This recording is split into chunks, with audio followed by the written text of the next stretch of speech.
జయ గురు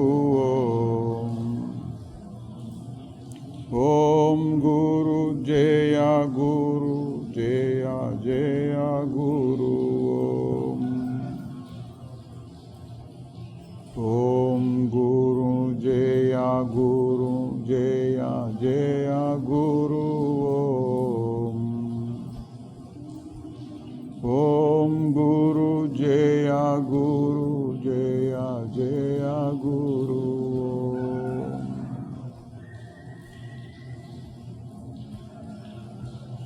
ఓం గురు జయ గురు జయ జయ గురు ఓం గురు జయ గురు జయ జయ గురు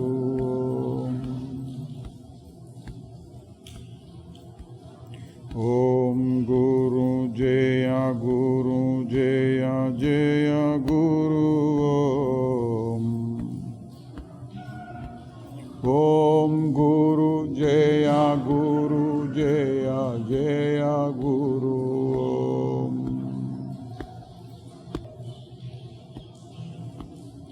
ఓం గురు జయ గురు జయ జయ గురు ఓం గురు జయ గురు జయ జయ గురు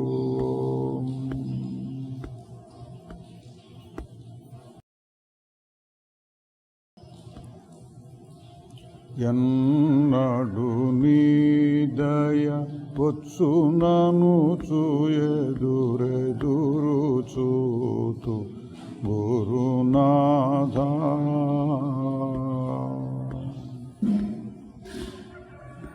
కన్నడ సేయక మల్లనతో నను కరుణ చూడు గురునాథ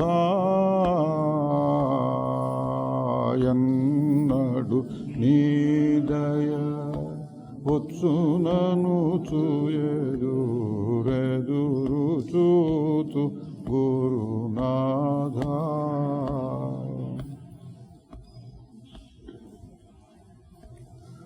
కుతుకముతో నా గతిని వేయని కొలచుచుంటి గురునాథ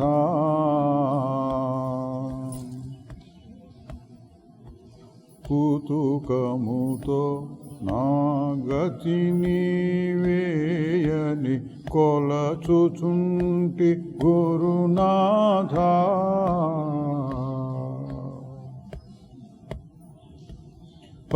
పతితుడనని నను విడుచుటని కది పాడిగాదు గురునాథ ఎన్నడు నీ దయ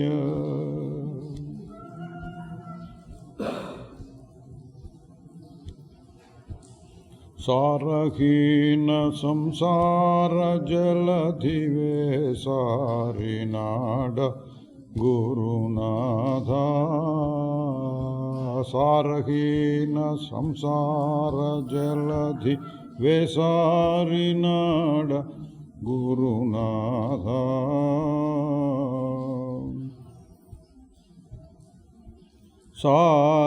సారరహితమగు జీవితమునకొక దారి చూపు గురునాథ ఎన్నడు నీ దయ వచ్చునను చూయెదురెదురు చూతు గురునాథ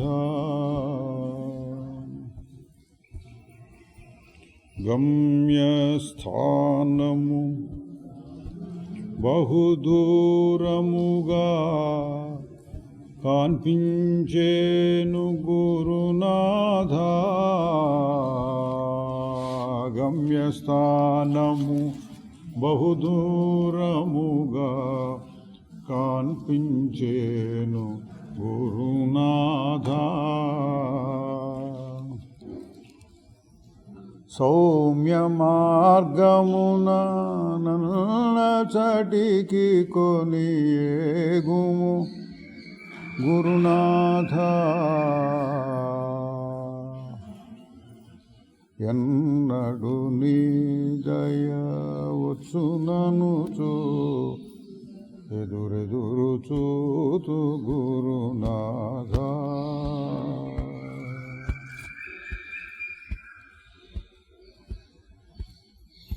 స్వామి దైవము నీవని నమ్మితి సత్యమయ్య గురునాథ.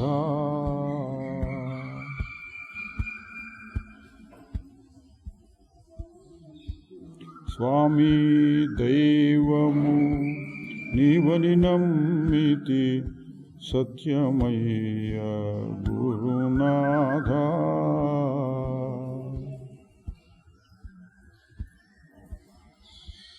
ఏమి చేసినను చేయుము నీవిక ఇష్టమయ్యా గురునాథ. ఏమి చేసినను చేయుము నీవిక నీ ఇష్టమయ్యా గురునాథ.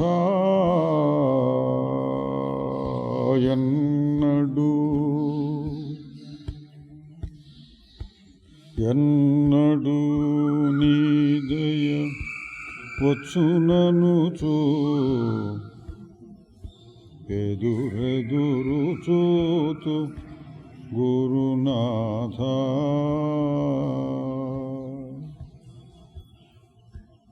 ఎన్నడు నీ దయ వచ్చుననుచు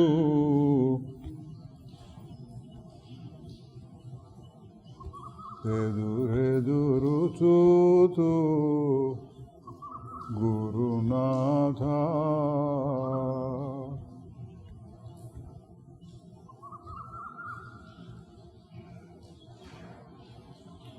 ఓం గురు జయ గురు జయ జయ గురు.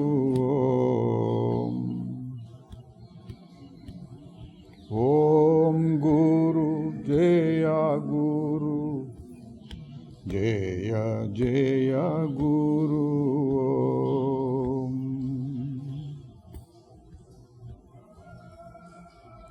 ఓం గురు జయ గురు జయ జయ గురు. ఓం గురు జయ గురు జయ జయ గురు.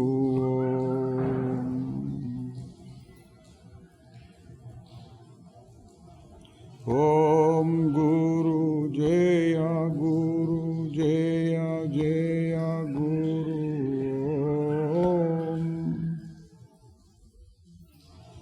ఓం గురు జయ గురు జయ జయ గురు.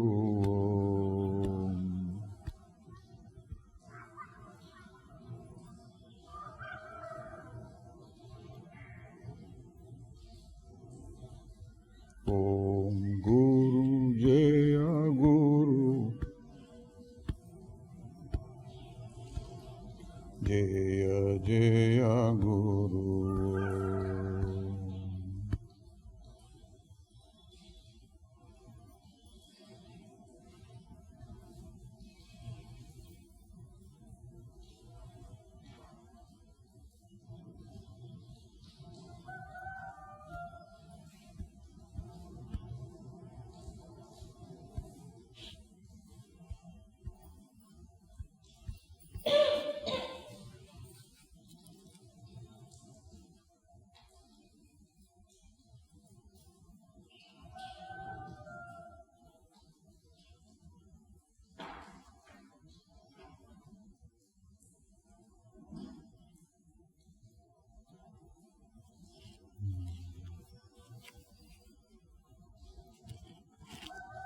నత్వం దేహో నతే దేహో భోక్తా కర్తా నవా భవాన్ చిద్రూపోసి సదా సాక్షి నిరపేక్ష సుఖం చరా.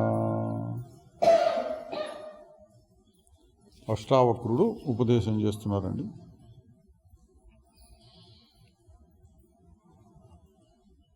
ఎప్పుడు చెప్పేదే, మన దాంట్లో కొత్త అనేది ఉండదు. మనం పెట్టాం చూడండి, రకరకాల ప్రశ్నలు ఒకే రకం జవాబులని.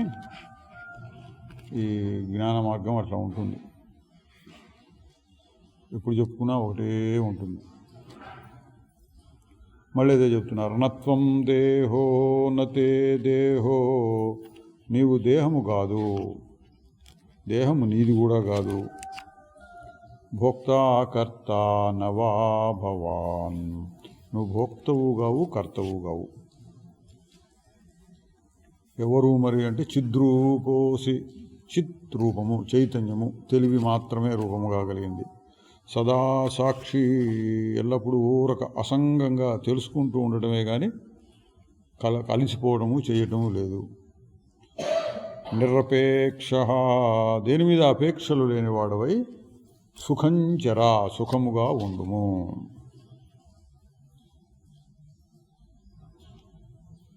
ఇదండి సుఖంచర, సుఖంగా ఉండటం కోసం ఈ విషయాన్ని తెలుసుకుంటున్నారండి.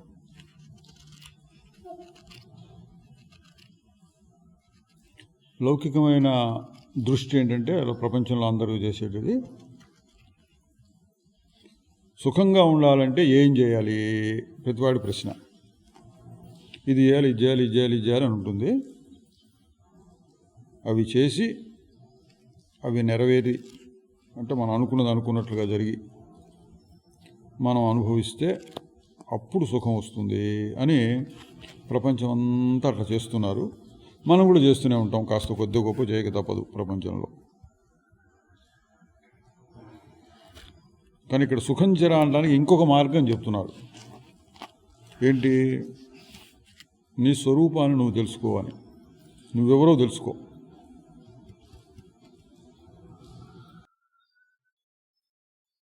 నేనెవరో నాకు తెలియదా అంటే తెలుసు తెలియదు, అట్లా ఉంటుంది. కొంత తెలుసు, కొంత తెలియదు. నేనంటే ఎట్లా తెలుసు? నేనంటే ఇదిగో నా శరీరం ఎట్లా ఉంది, అద్దంలో చూసుకుంటాం, ఫోటోలు తీసుకుంటాం. నా పేరు, నా ఊరు, నా కులం, గోత్రం, మా వంశం, మా కుటుంబం, మా బంధువర్గం, నా స్నేహితులు, నా ఊరు, మా భాష, మా రాష్ట్రం, మా దేశం, ఇట్లా ఇట్లా ఎన్నెన్నో కలుపుకొని నేను అనగానే ఇవన్నీ నాకు ఉన్నట్లుగా అనిపిస్తూ ఉంటుంది, దానంతరం అనిపిస్తుంది. మనం అలవాటు పడ్డాం. పుట్టినప్పుడు ఇవన్నీ ఉండవు.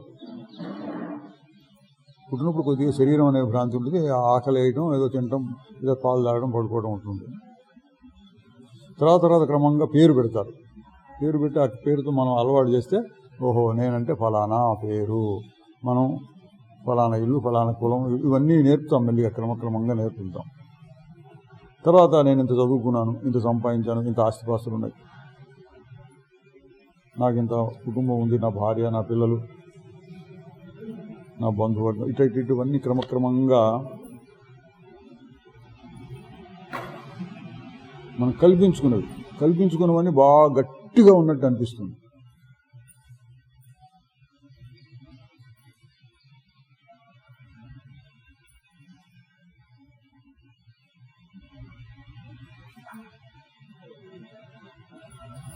కానీ ఇవన్నీ ఏంటి తర్వాత కల్పించు. పుట్టినప్పుడు ఎట్లా ఉంటాం మనం, అప్పుడే పుట్టామనుకోండి, ఏం లేదు, ఒక పాల కోసం ఏడుస్తారు, అంతకంటే ఏం లేదు. పాలు తాగడం, పడుకోవడం, నిద్రపోవడం. తక్కినవన్నీ తర్వాత కల్పించుకుంటూ వస్తాం. కల్పిస్తారు, ప్రపంచ పద్ధతి అట్లా ఉంది.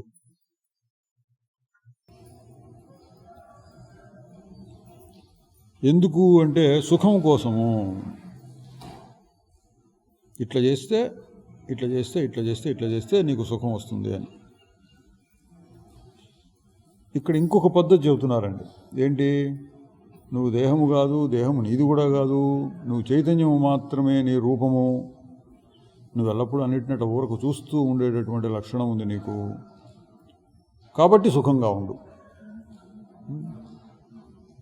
ఇక్కడేంటి, ఏం చేసావు, ఏం చేయక్కర్లా, ఏదో అది చేసి ఇది కల్పించుకొని దాన్ని తగినట్లుగా చేసి సంపాదించి అప్పుడు సుఖపడతాను కాదు. ఇప్పటికిప్పుడే సుఖపడవచ్చు, ఎట్లా తెలుసుకుంటే అన్నారండి.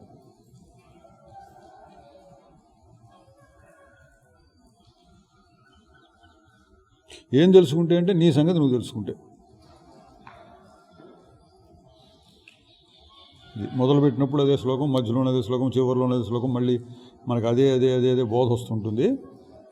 మరి ఇంత చెప్పాలి అంటే ఊరికి మళ్ళీ చెప్పడం కోసం, మనకి రకరకాలుగా చెప్పడం కోసం మననం అంటాం. తెలిసిన విషయాన్నే మళ్ళీ అనుకుంటూ ఉండటం మననం. అవసరం ఉందా అంటే అవసరం ఉన్నది. ఏం అవసరం ఉంది?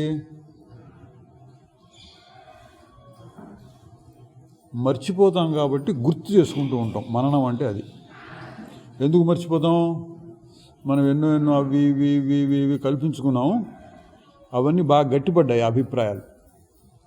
నేనంటే ఈ శరీరము, ఇంత పొడుగు, ఇంత వెడల్పు, ఇంత బరువు, ఇట్లాంటివన్నీ కల్పించుకుని, మన ఊరు, పేరు, కుటుంబం, ఇట్లాంటివన్నీ కల్పించుకుని బాగా గట్టిపడి ఉన్నాయి అవి.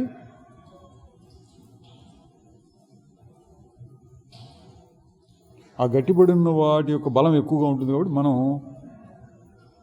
ఈ కొత్తగా నేర్చుకున్నటువంటి విషయాన్ని మళ్ళీ చెప్పుకోవాలి. దాన్ని మననము అన్నాడు. అందుకని మనం చదివితే గట్టిగా మొదటి 3-4 శ్లోకాలు చదివితే సరిపోతుంది, విషయం అంతా వచ్చేస్తుంది. అదే విషయాన్ని ఇంకో రకంగా చెప్పుకుంటూ ఇంత 300 శ్లోకాల పుస్తకాన్ని చేశారు. అందులో ఒక శ్లోకం మొట్టమొదట్లో వచ్చింది అనుకోండి. ఇది ఊరికే ఏంటి అసలు ఈ పుస్తకంలో ఏం చెప్పారు అని తెలుసుకో వాళ్ళకి మళ్ళీ చదువుతూ ఉంటే విసుగు వస్తుంది. ఇందాక చెప్పిందే మళ్ళీ చెప్పాడంటే అప్పుడు చెప్పిందేగా ఇది అన్నట్లు ఉంటుంది. సాధకులైన వాళ్ళకి అంటే ఈ చెప్పిన విషయాన్ని మనం పట్టుకోవాలి, మనం సాధించాలి, మన అనుభవంలో చూసుకోవాలి, దాని ఉపయోగాన్ని పొందాలి అనుకున్న వాళ్ళ దృష్టి ఎట్లా ఉంటుందంటే మళ్ళీ గుర్తు చేసుకోవాలి. దాన్ని మననము అంటాం. తనకు తాను గుర్తు చేసుకోవచ్చు, ఇట్లా ఎవరైనా చెప్తుంటే వినొచ్చు, నలుగురు కూర్చుని ఒకళ్ళకొకళ్ళు చెప్పుకోవచ్చు. దాన్ని మనకి శ్లోకం వచ్చింది, ఆత్మారామం మొదటి పేజీలో వస్తుంది, యోగ వాసిష్టంలో ఉంది. అది తచ్చింతనం తత్కథనం అన్యోన్యం తత్ప్రబోధనం ఏతదేక పరత్వం. దాని గురించి ఆలోచిస్తూ ఉండటం, దాని గురించే చెప్తూ ఉండటం, దాని గురించి ఇతరులు చెప్తుంటే వింటూ ఉండటం, అదే విషయాన్ని మనసులో నిలుపుకుంటూ ఉండటం, ఇది చేస్తూ ఉండమన్నాడు. కాదు నేను ఎప్పుడు నిశ్చలంగా ఆత్మస్వరూపంలోనే ఉన్నా, అసలు నాకు మరుపు రావట్లేదు, ప్రపంచం మీద ధ్యాస పోవటం లేదు, నాలోనే నాకు హాయిగా ఉంది అని అంటే అక్కర్లా వీడు. చాలు 2-3 శ్లోకాలు చదువుకోవడం, ఆ స్థితిలో ఉండిపోవడం, తర్వాత ఏం చేయక్కర్లేదు. కానీ అందరినీ దృష్టిలో పెట్టుకొని పుస్తకాలు రాస్తారు. అంటే ఎన్నో రకాల వాళ్ళు ఉంటారు. ఒక్కసారి వినంగానే ఆ స్థితిలోకి వెళ్ళిపోయేవారు జనక మహారాజు లాంటి వాళ్ళు. అది చాలా కష్టమైన విషయం. ఎక్కువ మందికి మళ్ళీ గుర్తు చేసుకోవాల్సిన అవసరం ఉంది. కాబట్టి ఇప్పుడు మనం చేసేది కూడా అదే. ఇంతకుముందు ఎన్నోసార్లు విన్నాం, కొత్త విషయం ఏమి ఉండదు. మళ్ళీ ఇంకొకసారి గుర్తు చేసుకుంటున్నాం. అష్టావక్రుల వారి ఉపదేశం ద్వారా గుర్తు చేసుకుంటున్నాం. ఏం చేస్తూ చెప్తున్నారు? నత్వం దేహో నతే దేహో, నీవు దేహము కాదు.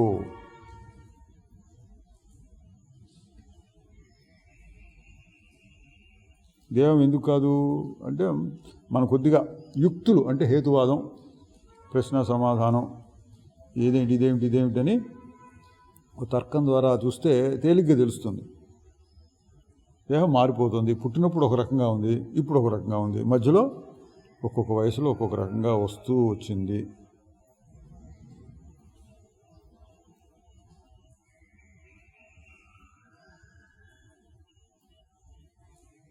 మరి ఏ దేహం నేను, ఒకవేళ దేహం నేను అనుకునేటట్టే పుట్టినప్పుడు ఉన్న దేహమా, 5 ఏళ్ల వయసు, 10 ఏళ్ల వయసు, 15 ఏళ్ల వయసు, ఆ వయసులో ఉన్న దేహమా,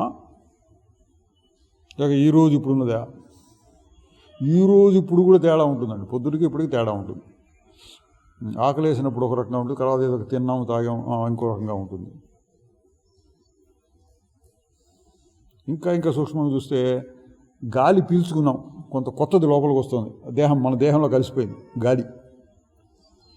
పాత గాలి కొంత బయటకు వచ్చేస్తుంది, పీల్చుకోవడం అంటే అదే పీల్చుకోవడం వదలటం శ్వాస. కొత్తది లోపలికి వస్తుంది, పాతది వెళ్ళిపోతుంది.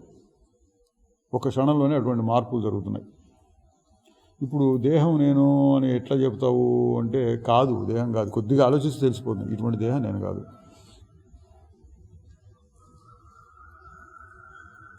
ఇంకొక రకంగా చెప్తారు, ఒకే రోజు 3 రకాల అనుభవాలు ఉంటాయన్నారు.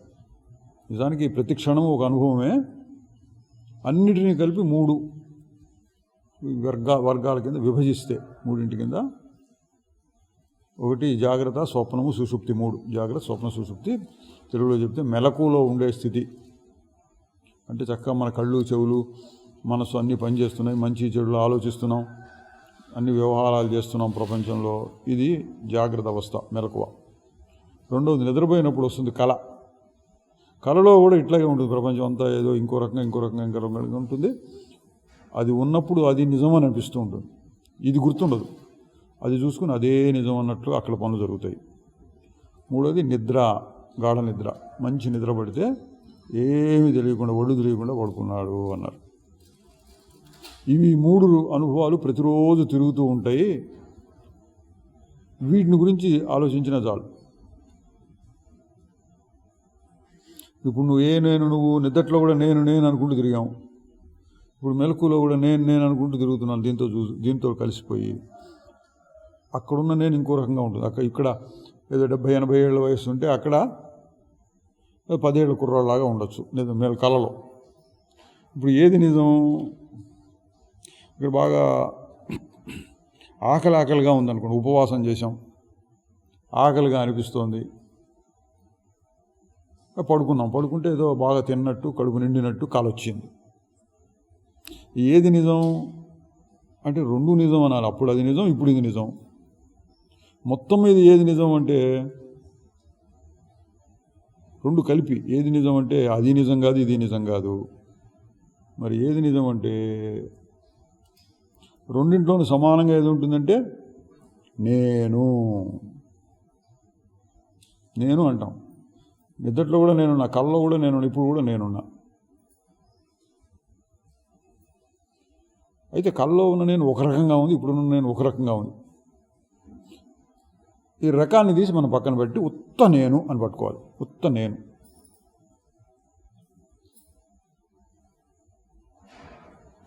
ఇది మనం చదువుతున్నాం ఈ మధ్యన. రమణ మహర్షి గారు, నిసర్గదత్త గారు వాళ్ళు చెప్పేది కూడా ఇదే. ఉత్త నేను అంతే, అంతవరకే.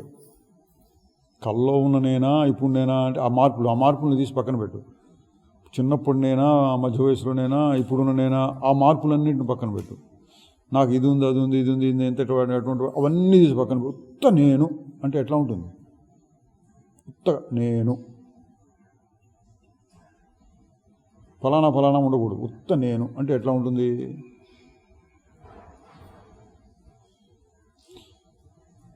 అది అసలైన నేను అని నిరూపించారండి. అయితే ఎట్లా నిరూపించారు? ఇదే ఇప్పుడు మనం 5 నిమిషాలు చెప్పుకున్నాం.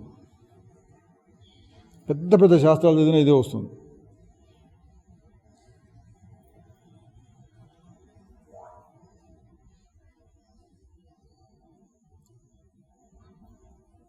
ఇక్కడ సూత్రం ఏంటి? పుట్టినప్పటి నుంచి ఇప్పటిదాకా ఉన్న అవస్థలు మారిపోతున్నాయి, రకరకాల స్థితులు, వయస్సులు. ఒకే రోజులో కూడా జాగ్రత్త, స్వప్నం, సుషుప్తి ఆ స్థితులు, అనుభవాలు మారిపోతున్నాయి.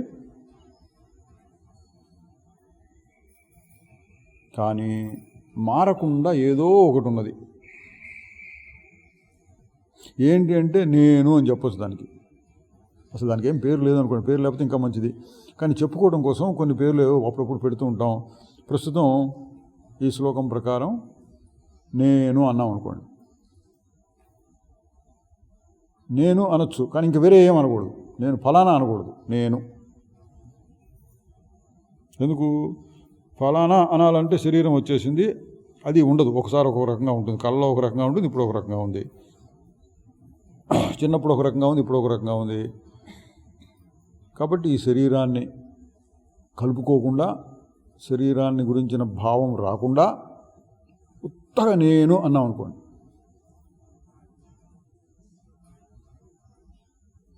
ఎట్లా ఉంటుంది?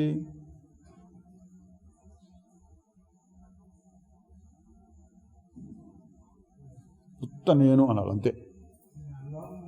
తక్కిన అవి ఇవి ఇవి ఇవి ఏవి రాకూడదు.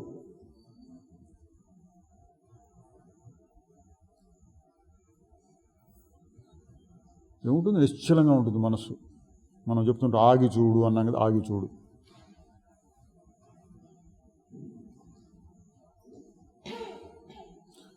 ఇది ఎప్పుడు చూసినా ఇదే ఉంటుందండి.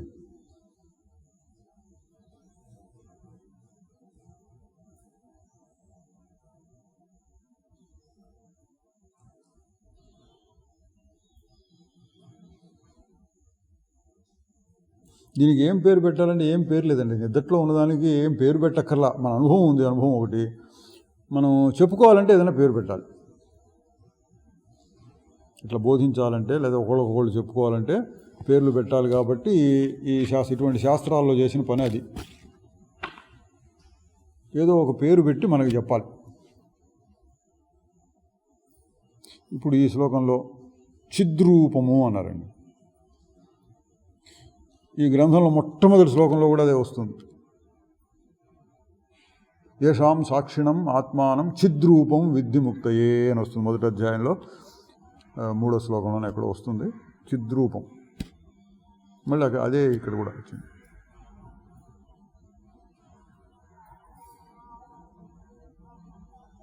నేనెవరు అంటే చిద్రూపం.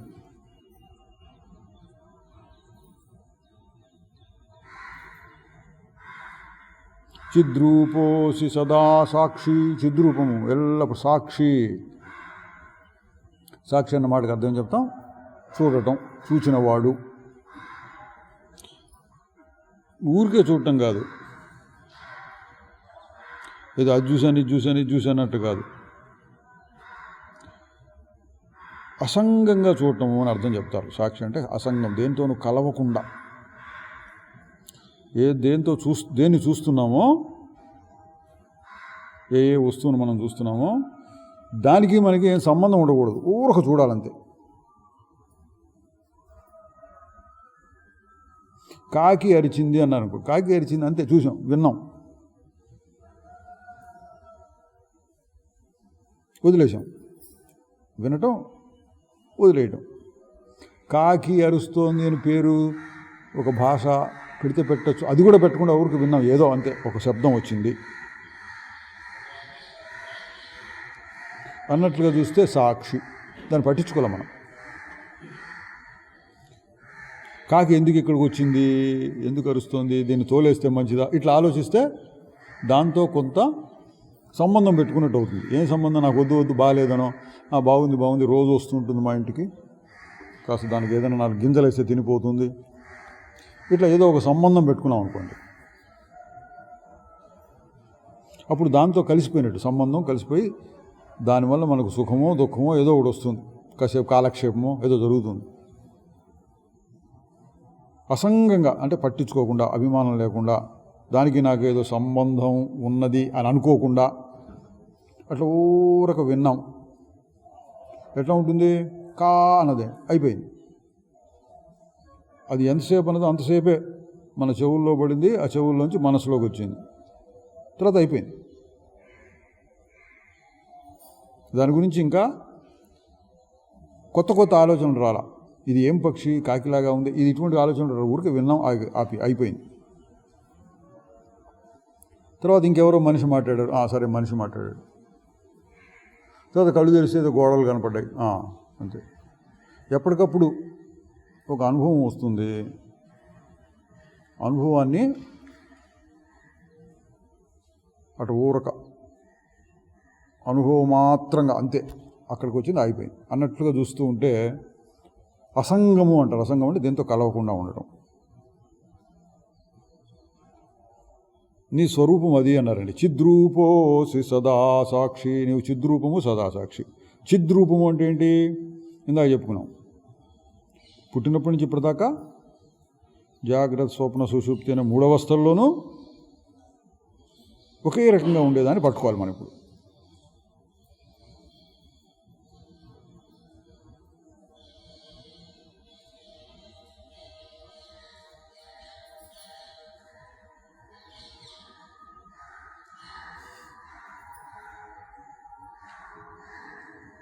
ఎప్పుడు ఒకటే రకంగా ఉండాలి.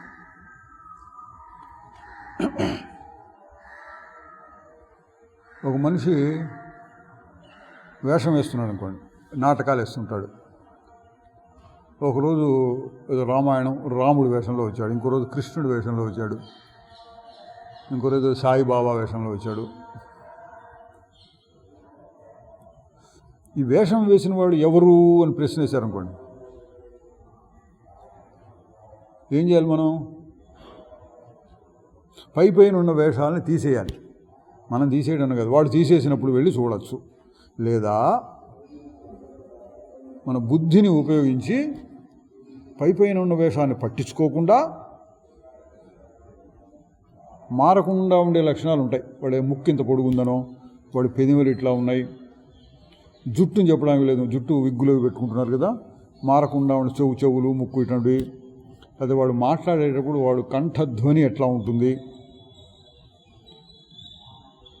ఇటువంటివి కొన్ని గుర్తులు పెట్టుకుని జాగ్రత్తగా గమనించి, వీడు ఫలానా వాడు ఈ వేషం వేశాడు. అన్ని వేషాల్లోనూ సమానంగా ఉన్నదెవడు అంటే వేషములు లేనప్పుడు కూడా ఎవడున్నాడు వాడు. చేయడం ఎట్లా? వాడు వేషాలన్నీ తీసేసినాక ఇట్లా ఉంటాడు, ఇట్లా ఉంటాడు. అన్ని వేషాలు, ఇంటికి వెళ్ళాడు, అంతా కడుక్కొని పడుకున్నాడు, భోజనం చేస్తున్నాడు. అప్పుడు చూసామనుకోండి, వీడా యాక్టర్, నమస్కారం అండి, నేను చూడటానికి వచ్చాను, ఏదో వచ్చేసాం. ఇంకొకటి ఏంటి? వేషాలు ఉన్నప్పుడే వీడు ఫలానా వాళ్ళ ఉన్నాడే అని గుర్తుపట్టడం. ఇక్కడ ఈ 2 చెప్పారండి, 2 రకాలు. చిద్రూపోసి సదా సాక్షి అంటే చిద్రూపము, చైతన్యం, రూపము, శుద్ధ చైతన్యం. చైతన్యం అంటే తెలుసుకునే శక్తి. ఇప్పుడు ఉందా లేదా మనకు తెలుసుకునే శక్తి? ఇప్పుడు కూడా తెలుసుకుంటున్నాం. ఏం తెలుసుకుంటున్నాం? ఇది పరిస్థితులు, వాతావరణం, మనం ఈ హాల్లో కూర్చొని ఉన్నాం, ఇంతమంది కూర్చొని ఉన్నాం, ఈ మాటలు వింటున్నాం, ఇదంతా మనం తెలుసుకుంటున్నాం. మాటలు ఆగిపోయినాయి, కాకి అరుస్తోంది, కాకి అరుపు కూడా ఆగిపోయింది. ఏం తెలుసుకుంటున్నాం? ఇప్పుడు కళ్ళు మూసుకొని కూర్చున్నాం, ఏం కనపట్టల్లా, వినపట్టల్లా. ఏమైనా తెలుసుకుంటున్నావా లేదా?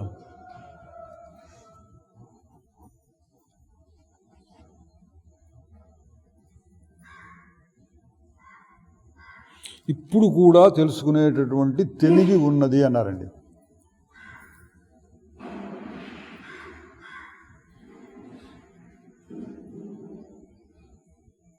ఎక్కడో ఆ శబ్దం వచ్చింది, ఇక్కడ ఈ శబ్దం వచ్చింది, ఇక్కడ ఈ శబ్దాలు వస్తున్నాయి. ఆగినప్పుడు ఏమీ లేదు అన్నట్లుగా, ఏమీ లేదని మాటలు కూడా మాటలు వాడితే మళ్ళీ ఆ మాటల్ని తెలుసుకున్నట్టు అవుతుంది. మాటలు కూడా లేవు కానీ ఒక అనుభవం ఏంటి? ఏం లేదు, ఇప్పుడు నిశ్చలంగా మౌనంగా ఉంది, నిశ్శబ్దంగా ఉంది, నిశ్శబ్దం.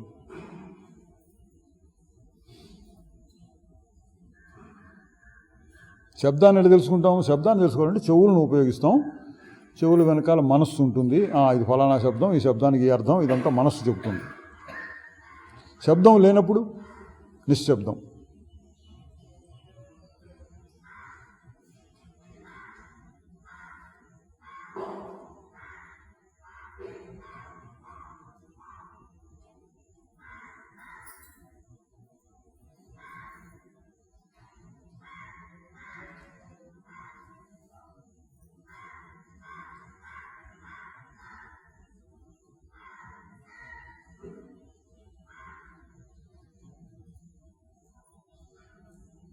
నిశ్శబ్దాన్ని ఎట్లా తెలుసుకుంటున్నావు? అది ప్రశ్న.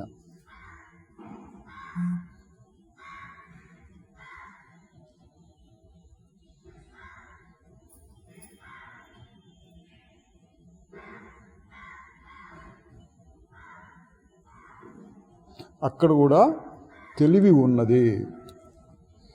నిశ్శబ్దం అని పేరు పెడితే మళ్ళీ మనసు పనిచేయడం అవన్నీ వస్తాయి. ఏం లేదు, ఊరికి తెలుసుకుంటాను. నేను అడిగినా మీరు చెప్పినా నిశ్శబ్దం అని పేరు పెట్టి చెప్పాల్సి వస్తుంది వివరించడం కోసం.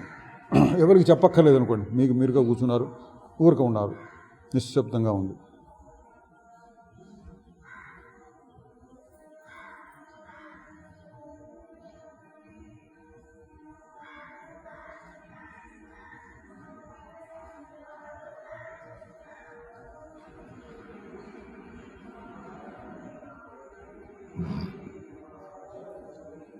మళ్ళీ ఏదో శబ్దం వచ్చింది. శబ్దం రాగానే కొంచెం మనసు చెదిరింది. సరే, మళ్ళీ ఆగిపోయింది. మళ్ళీ నిశ్శబ్దం.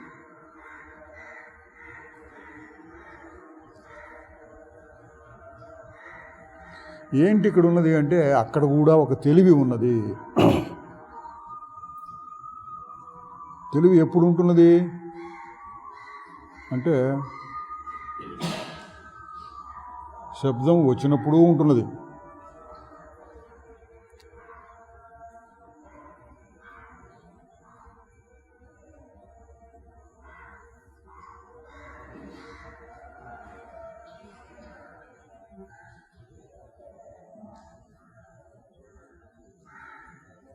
శబ్దం లేనప్పుడు ఉంటుంది. నిశ్శబ్దంగా ఉన్నప్పుడు ఏంటి, అదొక రకమైన తెలివి. ఏం లేదు కానీ తెలివి ఉన్నది. ఇంకో రకంగా తెలివి మాత్రమే ఉన్నది. మనం ఏం చూడటం, కళ్ళు మూసుకున్నా ఏం కనపట్లా. బయట నుంచి శబ్దాలు ఒకసారి వస్తున్నాయి, ఒకసారి ఆగిపోయింది.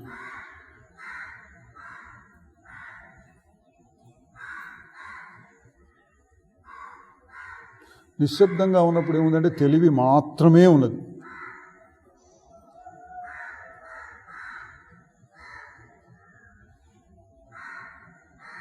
చెప్పడం కోసం అంటున్నానే, మీరు ఎవరికి వారు చూసుకున్నప్పుడు నిశ్శబ్దం అని పేరు కూడా పెట్టక్కల, అటు ఊరకుండటం.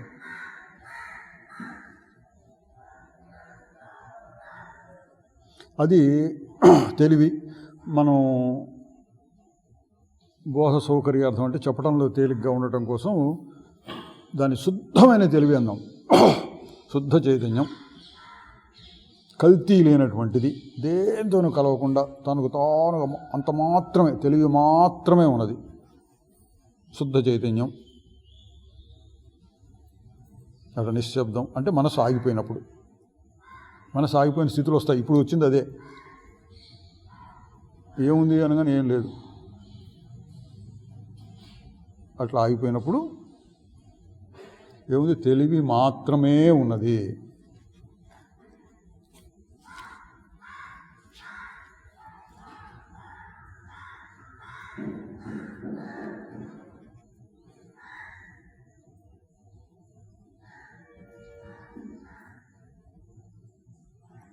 శుద్ధ చైతన్యం,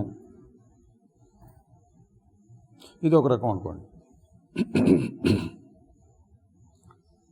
ఇంకోటి ఏంటి, ఇప్పుడు నేను మాట్లాడుతున్నాను, శబ్దాలు వస్తున్నాయి, శబ్దాలు చెవుల్లోకి వెళ్తున్నాయి, మనస్సు పనిచేస్తోంది. ఈ శబ్దానికి అర్థం, ఆ అర్థం వెంబడి మనస్సు కూడా వెళ్తోంది. ఇక్కడ ఈ శబ్దాల ద్వారా ఏ అర్థం వస్తుందో అదే అర్థాన్ని ప్రకారం మనస్సు కూడా అట్టట్టట ప్రయాణం చేస్తోంది. అంటే మార్పులు వస్తున్నాయి. తెలివి ఉందా లేదా? ఉన్నది. ఇప్పుడు కూడా ఉంది తెలివి. ఈ తెలివి ఏం చేస్తోంది? అన్నిటినీ తెలుసుకుంటోంది. దీనికి ఏం పేరు పెడదాం? అది శుద్ధ చైతన్యము అంటే ఇది కొంచెం మలినమైన చైతన్యం అనొచ్చు. అంటే కొంచెం వేరే ఏదో కలిసింది. శుద్ధమైనటువంటి తెలివి అటు ఊరకుంది నిశ్శబ్దంగా ఉన్నప్పుడు.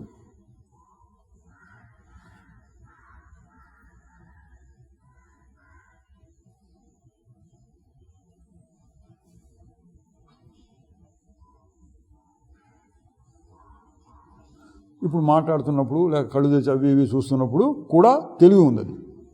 కానీ కలిసిపోతుంది. ఎంతో కలిసిపోతుంది? ముఖ్యంగా మనస్సుతో కలుస్తుంది. ఎందుకు? బయట ఉన్న వాటితో మనకు సంబంధం మనస్సు ద్వారా కలుగుతోంది. మనస్సు పనిచేస్తేనే అవి ఇవి ఉన్నాయి, లేదా అవి ఇవి వినపడుతున్నాయని చెప్పడం.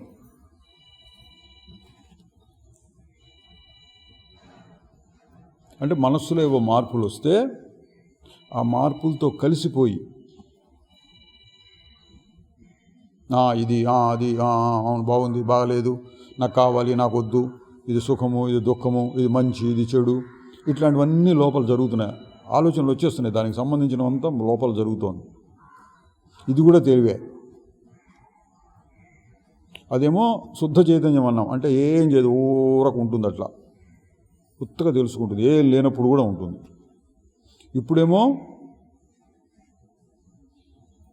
కొంచెం మలినం అందాం, లేకపోతే కల్తీ అందాం, లేదా మారిపోతున్న చైతన్యం అందాం. అప్పుడేమో మారకుండా ఉండే చైతన్యం, ఇప్పుడేమో కొంచెం మార్పులు చెందుతూ ఉన్న చైతన్యం. రెండు తెలివే. మళ్ళీ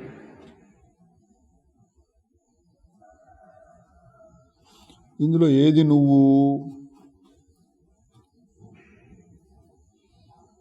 చూసుకోవాలి. ఎవరికి వాడు, నేనంటే ఎవరు? ఇప్పుడు అట్లా నిశ్చలంగా ఉన్నప్పుడు ఏం లేదు, కొంచెం ఇట్లా దానికి విశ్రాంతి ఇవ్వగానే కాసేపు అట్ట ఊరకుంది, తర్వాత మళ్ళీ వచ్చి ఇక్కడే దేహం అబ్బో నడుము నొప్పి కాళ్ళు నొప్పులు ఇట్లా ఏదో అనుకుంటోంది. అంటే శరీరంతో కలిసిపోయింది తెలివి. ఇదొక రకం. రెండు అవస్థల్లోనూ తెలివి ఉంది. మనకి ఇప్పుడు ఏం కావాలంటే శుద్ధమైన తెలివి కావాలి. శుద్ధమైన తెలివి ముందే ఉన్నది, కావాలి అంటే ఎక్కడి నుంచో తెచ్చుకోవటం కాదు. ఇప్పుడు చూసాం కదా, అట్లా నిశ్చలంగా నిశ్శబ్దంగా ఏం ఆలోచించకుండా ఏం పట్టించుకోకుండా అట్లా ఊరకుంటే నిశ్చలమైన తెలివి ఉన్నది.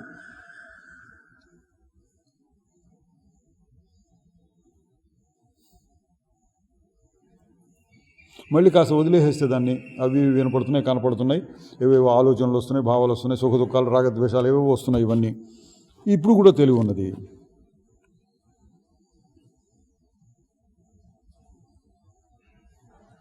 ఇప్పుడు చెప్పేది ఏంటంటే శుద్ధమైన తెలివిని గుర్తించు, కొత్తగా తెచ్చుకోవడం కాదు, శుద్ధమైన తెలివిని గుర్తించాలి ఉన్నది. ఎందుకండి ఇంత శుద్ధమైన తెలివిని గుర్తించడం అంటే నీ స్వరూపాన్ని నువ్వు తెలుసుకోవడం. నువ్వెవరో నీకు తెలియద్దు. సరే నేనెవరో తెలుసుకున్నాను, అయితే ఏం లాభం ఉందా అంటే సుఖంగా ఉండు.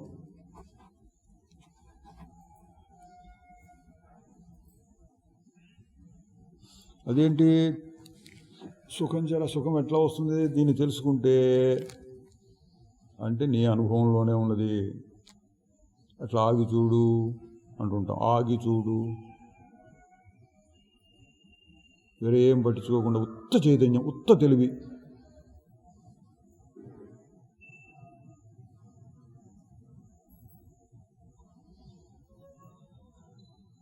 అట్లా ఉండిపోతే హాయిగానే ఉంది. ఎంతసేపు అంటే ఎంతసేపు అట్లా ఊరుకున్నా హాయిగానే ఉంటుంది. రుజువు ఏంటి అంటే మీరు చేసి చూసుకోవచ్చు, ఎవరికి వాళ్ళు చూసుకోవచ్చు. నా మనసు అంతసేపు ఆగట్లేదు, అసలు నాకు అర్థం కావట్లేదు అనే వాళ్ళకు కూడా ఒక రుజువు ఉంది. ఏంటి? నిద్ర. మంచి నిద్ర పట్టినప్పుడు ఎంతసేపుని పడుకున్నా, 5 నిమిషాలు కావచ్చు, 10 నిమిషాలు కావచ్చు, గంట కావచ్చు, 5 గంటలు కావచ్చు, మంచి నిద్ర పడితే హాయిగా ఉంటుంది. కొందరు అంటారా, ఏమో నిద్రలో హాయిగా ఉందో లేదో నాకు తెలీదు అంటుంటారు. అది కూడా కొంతమంది ప్రశ్నించేవాళ్ళు. దానికి సమాధానం ఏం చెప్తారంటే, నిద్రలో హాయి అనేది లేకపోతే నిద్రపోవాలి నీ కోరిక ఎందుకు వస్తుంది? అసలు ఒక వస్తువుని మనం ఇంతకుముందు అనుభవించి ఉంటే ఆ వస్తువును మళ్ళీ అనుభవించాలి అనే కోరిక వస్తుంది. మనకు తెలిసిన ఇక్కడ ఇన్ని పండ్లు ఉన్నాయి, ఇవన్నీ తినొచ్చు అని తెలుసు కాబట్టి మనకి దాని మీద కోరిక కలుగుతుంది. కొత్తగా ఏదో తెచ్చారని అదే చూడటానికి రాయిలాగా ఉంది. ఏంటిది అంటే ఇది కూడా తినేదేనండి. ఏం తినడం ఏంటి? స్వీట్ ఇట్లా తయారు చేశాడు, ఒక రాయిలా కనబడేట్టు ఒక స్వీట్ తయారు చేశారు. రకరకాల షేపుల్లో తయారు చేస్తుంటారు కదా మిఠాయి షాపులు, ఒక ఆకారంలో రాయిలా కనపడుతోంది. తినొచ్చు. సరే కొద్దిగా తిని చూసాం, బాగుంది అన్నాం. అప్పుడు దాని మీద కోరిక కలగచ్చు, మళ్ళీ ఇంకోసారి బాగుంది కదా తిందాము అని.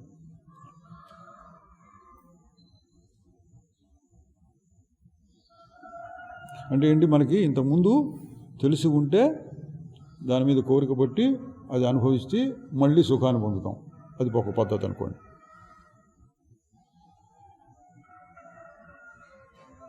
ఇప్పుడు ఇక్కడ ఎట్లా ఉంది, నిద్రలో మంచి నిద్ర సంగతి చూస్తే ఊరుకున్నాం,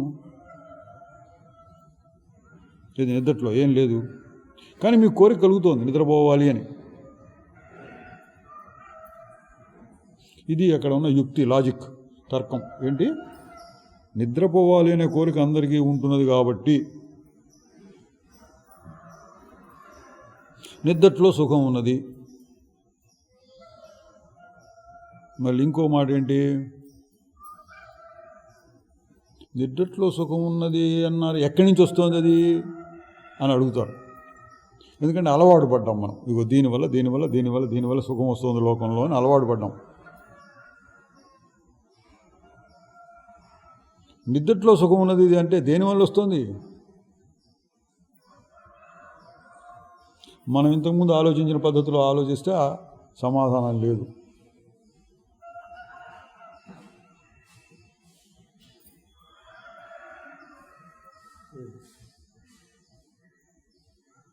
ఫలానా దాన్ని అనుభవించి సుఖం పొందాను అని చెప్పడానికి లేదు.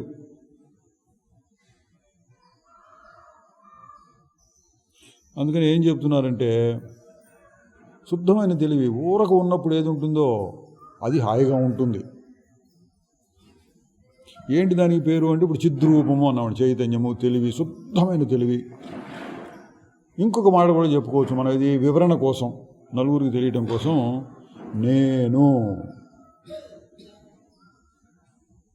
నేను ఇప్పుడు ప్రస్తుతం ఇది శరీరాన్ని చూసుకొని, అది చూసుకొని, పరిస్థితులను చూసుకొని, అది ఎన్నెన్నో కలుపుకొని నేను అంటున్నాను కదా అంటే, మళ్ళీ అదేమో శుద్ధమైన అని పెడదాం. శుద్ధమైన నేను, అవి ఇవి ఇవి ఇవి జాయింట్ చేయకుండా ఉత్త నేను ఎట్లా ఉంటుంది? అట్లా ఊరుకుండాలి.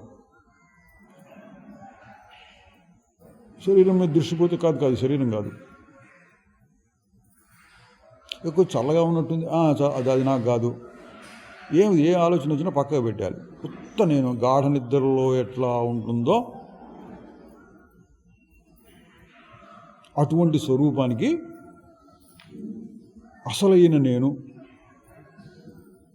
శుద్ధమైన నేను, ఇట్లయితే పేరు పెడదాం.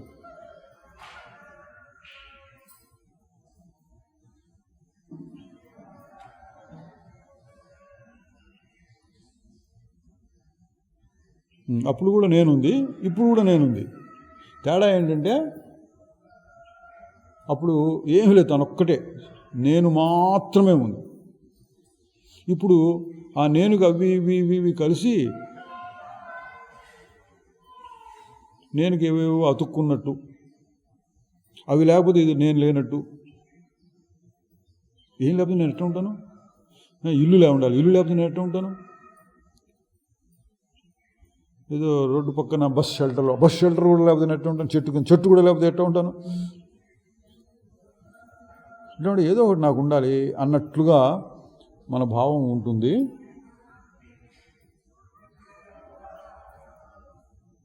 కానీ ఏదీ లేకుండా ఉండటం కుదురుతుంది. దానికి రుజువే గాఢ నిద్ర. ఏమీ లేకుండా అంటే తన అనుభవంలో వేరే ఏం లేకుండా, అది అసలైన నేను. ఇప్పుడున్నది కొంచెం కల్తీ నేను, లేదా అవి ఇవి కల్పించుకొని కొంచెం పెరిగిపోయింది అనమాట, బరువు పెరిగిపోయింది. అవి ఇవి కల్పించుకొని జత చేసుకుని బరువులు పెట్టుకుని నేను పెరిగిపోయినాను అనుకోవడం. ఇది కొంచెం మార్పు చెందింది.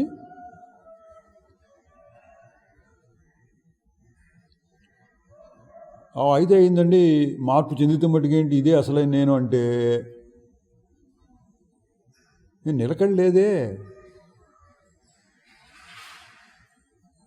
నిన్న ఆరోగ్యంగా ఉన్నాను, ఇవాళ ఏదో జ్వరం వచ్చింది.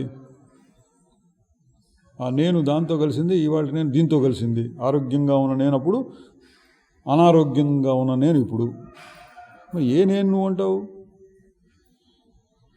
చిన్నప్పుడు ఏదో పాలు తాగుతూ ఉన్న వయస్సు నేనే, అన్నం తింటూ ఉన్న వయస్సు నేనే. ఏది నేనంటావు? అది రెండు రకాలు చూడండి. ఒకటేమో అస్సలు నేను అన్నాం. అసలు నేను ఎట్లా ఉంటుంది చూడండి. మారకుండా ఉంటుంది, ఎప్పుడు నిద్రపోయినా ఒకటే ఉంటుంది. ఇందాక మనం చూసాం, నిద్ర మాత్రమే కాకుండా నిశ్శబ్దంగా ఉంది. గమనించండి, నిశ్శబ్దం. పేరు పెట్టద్దు, నిశ్శబ్దం నేను చెప్పడం కోసం చెప్తున్నాను. మీకు మీరు ఏ పేరు పెట్టుకోవద్దు, ఉత్తగా ఉండండి.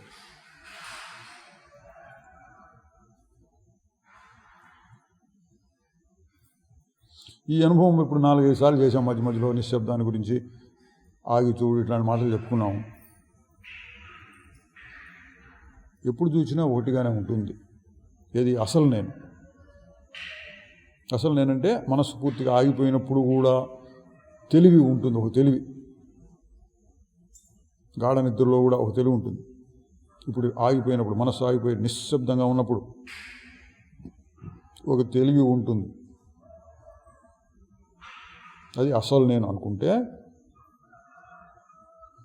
దాని లక్షణమును ఇప్పుడున్న నేను, కొంచెం కల్తీ నేను, లేకపోతే మారిపోతూ ఉన్న నేను, అహంకారము, జీవుడు, ఇట్లాంటి మాటలు ఏవో చెప్పుకుందాం. ఈ నేనుకి ఆ నేనుకి తేడా ఏంటి? అదేమో ఎప్పుడు చూసినా ఒకటిగానే ఉంటుంది. ఇదేమో ఎప్పుడు చూసినా మారిపోతూనే ఉంటుంది. జాగ్రత్త, స్వప్నం, సుషుప్తి ఒక్కొక్క దాంట్లో ఒక రకంగా ఉంటుంది. మళ్ళీ జాగ్రత్త అవస్థలో ఎన్నో రకాలుగా ఉంటుంది. కళ వచ్చినప్పుడు ఎన్నో రకాలుగా ఉంటుంది. చిన్నప్పుడు ఒక రకంగా, మధ్య వయసులో ఒక రకంగా, ఇట్లా ఈ నేను జీవుడు అనే నేను మారిపోతూ ఉంటుంది. అదేమో మారకుండా ఉంటుంది. ఇది ఒక తేడా, ముఖ్యమైన తేడా. ఇంకొక తేడా కూడా చూడండి, ఈ శ్లోకానికి సంబంధించి చెప్పుకుంటే, సుఖంచర అన్నాడు కదా. సుఖం గాఢ నిద్రలో అట్లా ఊరుకుంటాం, సుఖంగా ఉంటుంది, హాయిగా ఉంటుంది.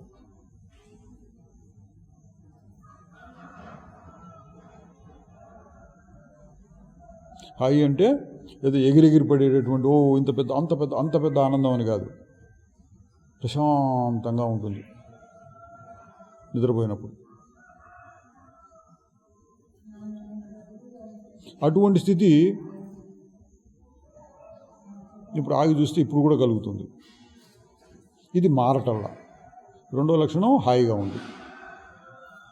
ఎప్పుడు మీరు కొద్దిసేపు ఆగగలిగితే, 1 సెకండ్ కానీ 5 సెకండ్లు కానీ అట్లా కొద్దిసేపు అట్ట నిశ్చలంగా ఆగితే, ఎప్పుడైనా సరిపోదు, రోజు మొత్తం మీద ఎప్పుడైనా సరే.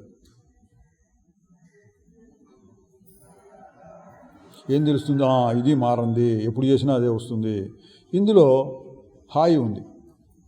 హాయి అంటే ఏదేదో ఊహించుకుని మళ్ళీ ఈ వస్తువు అనుభవిస్తే ఇంత సుఖం, ఇదేదో మన ఊరిలో పండిన మామిడి పండు అనుకోండి, ఇంత సుఖం. అది బంగినపల్లి నుంచి తెప్పిస్తే ఒక సుఖం, నూజివీడి నుంచి తెప్పిస్తే ఇంత సుఖం. అటువంటి సుఖాలు కాదు ఇది. ఎప్పుడు చూసినా ఒకటే రకమైన సుఖం. ఎక్కువ హెచ్చు తగ్గులు ఉండవు అందులో. అంటే మారకుండా ఉండేటువంటి సుఖం. ఎట్లా ఉంటుంది? ఆగి చూడు, అప్పుడప్పుడు అట్లా ఆగి చూడు.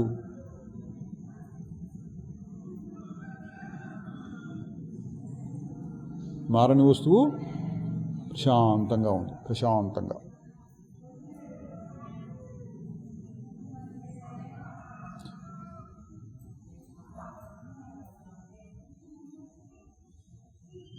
నేను ఇప్పుడు ఆగట్లేదండి, ఇప్పుడు మనసు కదులుతోంది, అంత హాయిగా లేదన్నా గాఢ నిద్రను గుర్తు తెచ్చుకోండి. ఎప్పుడు నిద్రపోయినా ఒకటే రకంగా ఉంటుందిగా, హాయిగా ఉంటుంది. అంటే 2 లక్షణాలు. ఇప్పుడు ఎప్పుడు ఒకటే రకంగా ఉంటుంది, హాయిగా ఉంటుంది. ఏం చేస్తూ ఉంటుంది అంటే ఊరిక తెలుసుకుంటూ ఉంటుంది. ఏం తెలుసుకుంటుంది? ఏమీ లేదు దాన్ని కూడా తెలుసుకుంటుంది, ఏదైనా ఉంటే దాన్ని తెలుసుకుంటుంది, ఏం లేకపోతే ఊరక ఉంటుంది, ఏం లేదు అని తెలుసుకున్నట్టు.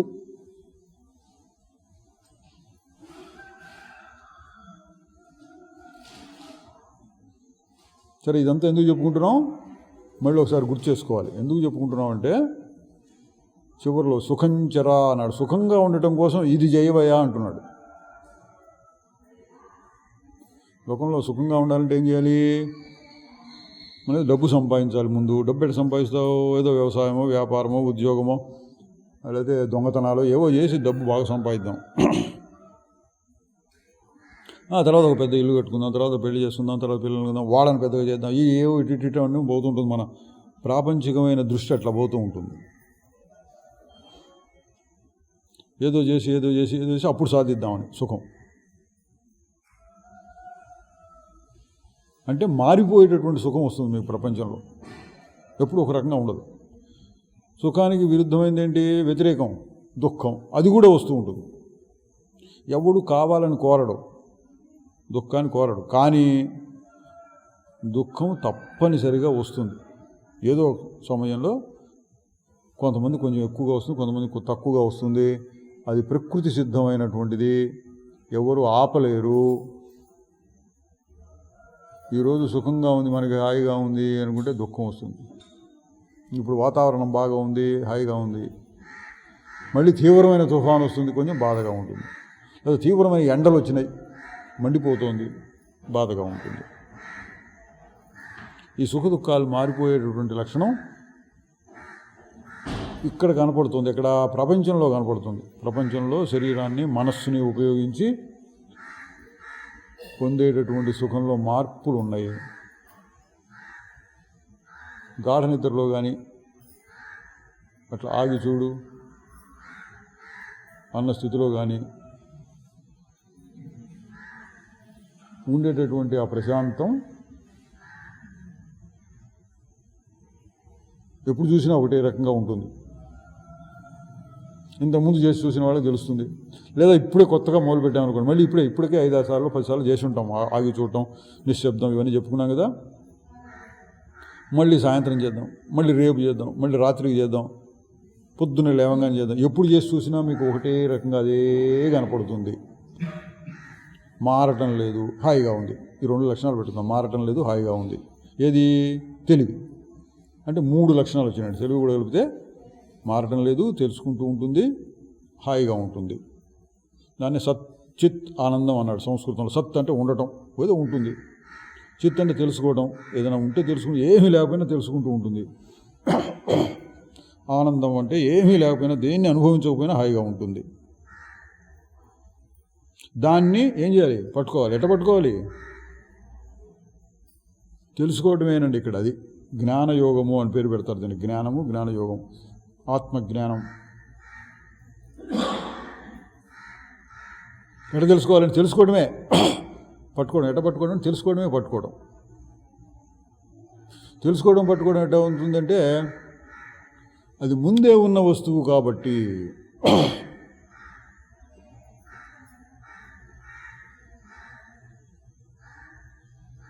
తెలుసుకుంటే చాలు.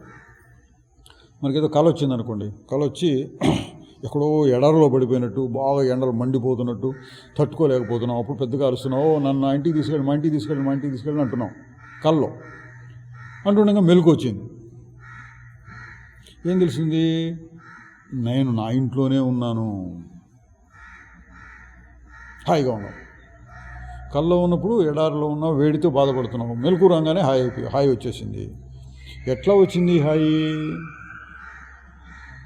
అక్కడ అనుభవం, ఎడారిలో ఉన్నట్టు అనుభవం ఎట్లా వచ్చింది? ఇప్పుడు ఇంట్లో ఉన్నట్టు అనుభవం ఎట్లా వచ్చింది? అది మారిపోతుంది. ఇప్పుడు కొత్తగా మరి హాయి ఎట్లా వచ్చిందంటే, నా ఇంటికి వెళ్ళాలనుకుంటూ ఉన్నాను, కానీ నా ఇంట్లోనే ఉన్నాను. తెలుసుకున్నాం అంటే ఉన్నదాన్ని తెలుసుకున్నాం. కొత్తగా సాధించడం మనం. మన ఇంట్లోకి మనం వెళ్ళటం అనేటువంటిది ఏదంటే, మనకి ఇల్లు లేదనుకోండి, ఇల్లు లేదు, ఎక్కడో చెట్టు కిందో కాలువ కట్టునో ఎక్కడో ఉంటున్నాం. తర్వాత మెల్లిగా ఒక ఇల్లు కట్టుకున్నాం. అప్పుడు మన ఇంట్లోకి మనం వెళ్ళాం. దానికి కొంచెం పని చేయాలి, డబ్బు సంపాదించాలి, ఇల్లు కట్టుకోవాలి. అట్లా కాకుండా ఇప్పుడు నా ఇంట్లో నేను లేను అని ఒక భ్రమ కలిగింది, కళ వచ్చి, కానీ కళ లేకుండా ఒకసారి అట్లా పగటి కళ అనుకోండి, అట్లా ఏదో ఆలోచిస్తూ అయ్యో బాధగా నాకు ఇంట్లో ఉండి ఇంటికి వెళ్ళిపోతా అనిపించి ఇట్లా కళ్ళు తెరిచి చూస్తే ఇంట్లోనే ఉన్నాం. ఏం చేయాలి ఇప్పుడు దీనికి? ఏం చేస్తే మీరు ఇంటికి వచ్చారు అంటే తెలుసుకోవడం అన్నారండి. తెలుసుకుంటే చాలు. సరిగ్గా అదే ఇప్పుడు జరిగేది ఇక్కడ.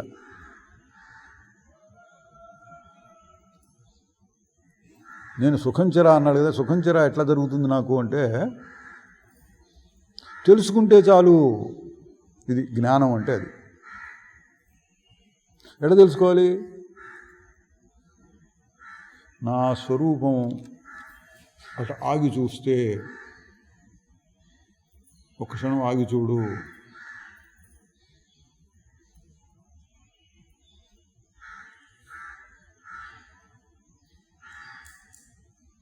అందులో ఉంది చిద్రూపము, హాయిగా ఉంది. అది అసలు అయినటువంటి నీ స్వరూపం.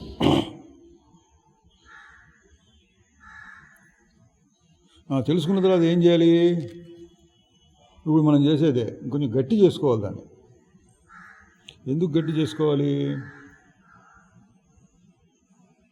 మళ్ళీ పాత అలవాటు చొప్పున ఏదో ఒక క్షణం 2 క్షణాలు అట్లా ఆ నిశ్శబ్ద స్థితి, నిశ్చల స్థితి కలిగింది, కానీ పోయిందిగా. ఆ స్థితి వచ్చింది, పోయింది. లోకంలో ఎన్నో వస్తున్నాయి, పోతున్నాయి. అట్లాగే ఆ నిశ్చల స్థితి కూడా వస్తోంది, పోతోంది.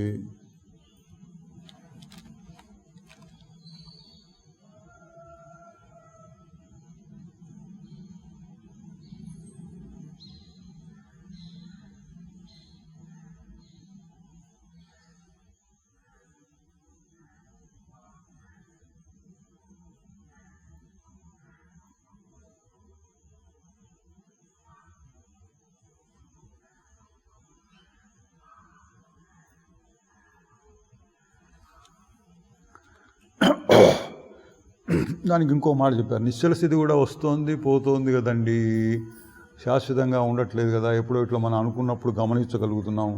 నిద్రపోయినప్పుడు ఉందంటే నిద్రపోలేము ఎప్పుడు. ఎట్లాగో ఉంటే దానికి ఇంకొక లక్షణం చెప్పారండి, సదా సాక్షి అన్నారు ఇక్కడ.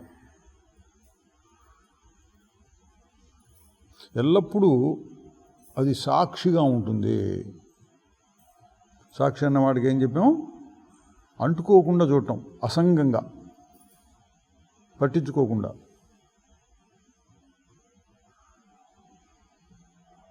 ఆ లక్షణం కూడా ఉంది దానికి. శుద్ధమైన తెలివి గాఢ నిద్రలో ఉన్నట్టు ఉంటుంది. మెలకు వచ్చినప్పుడు అంత శుద్ధంగా లేదండి, కొంచెం దాంతో దీంతో కలుస్తోంది అంటే అక్కడ సమస్య ఏమొస్తుంది? అయితే మారిపోయిందా? నీ తెలివి మారిపోయిందా మెలకు రంగానే?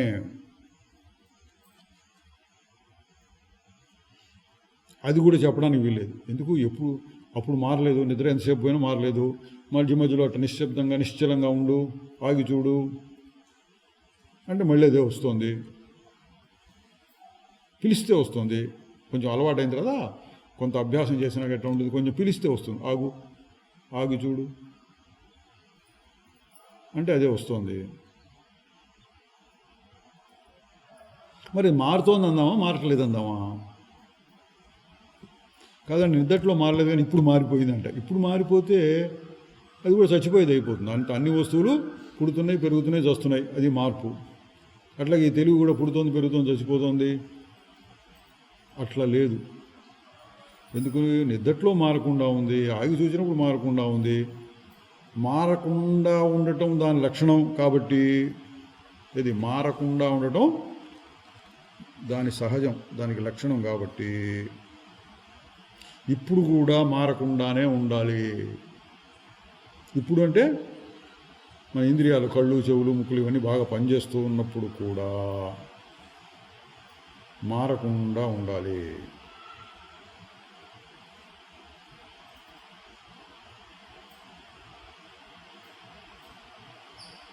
మరి ఉంటుందా?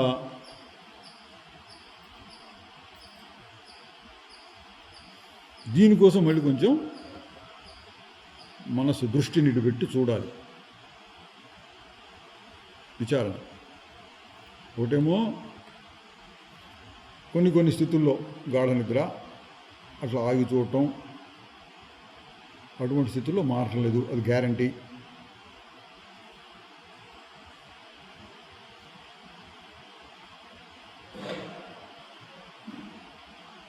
మరి ఇతర స్థితుల్లో మారుతోందా, ఇది ప్రశ్న అండి.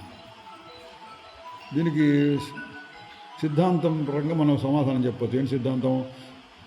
అప్పుడు మారలేదు, ఇప్పుడు మారలేదు, మధ్యలో ఎట్లా మారుతుంది? మారకుండా ఉండటం దాని లక్షణం అయితే ఇప్పుడు ఎట్లా మారుతుంది? కాబట్టి మారటానికి వీలు లేదు అని సిద్ధాంతంలో మనం నిరూపణ చేసుకోవచ్చు. మరి దానివల్ల మనకేంటి లాభం అంటే,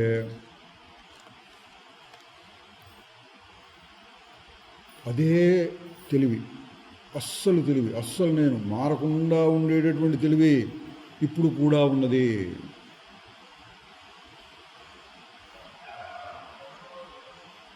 కాదు నాలో మార్పులు వస్తున్నాయి, ఇంతకుముందు పొద్దున సుఖంగా ఉన్నాను, ఇప్పుడు దుఃఖంగా ఉన్నాను, మార్పులు వచ్చినాయి కదా.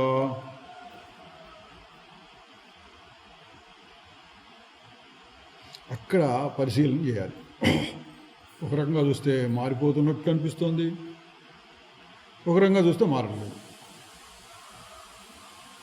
చిన్నప్పుడు ఇంత పొట్టిగా ఉండేవాడిని, 3 అడుగులు ఎత్తులో ఉండేవాడిని, ఇప్పుడు 5 అడుగులు ఎత్తులోకి వచ్చాను.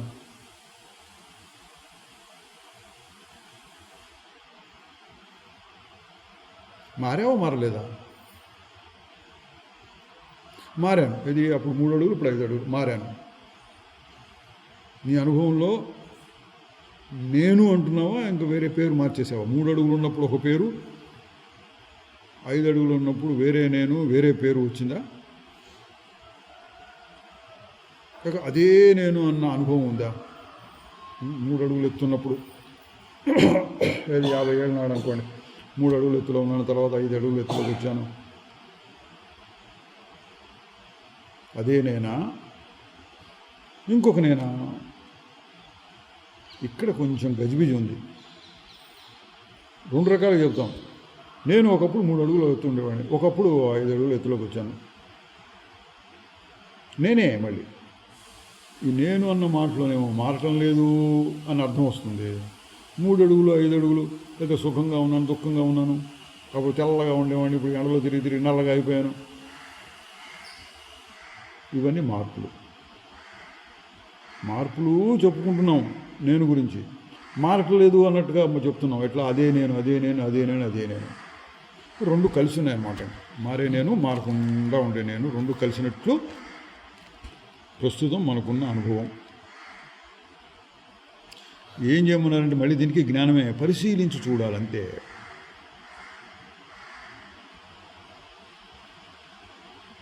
పరిశీలించి చూస్తే ఎట్లా తెలిసింది? ఏముంది ఇప్పుడు? ఏదో పిట్ట అరిచింది, ఏంటది? ఏమ పక్షి అంటే కాకిలాగా ఉంది. ఈ ఆలోచనలు వచ్చినాయి అనుకోండి, దాని గురించి ఇంకా వెళ్ళిపోతుంది. కాకి అంటే శనీశ్వరుడి వాహనము, ఇట్లా వెళ్ళిపోయింది అనుకో.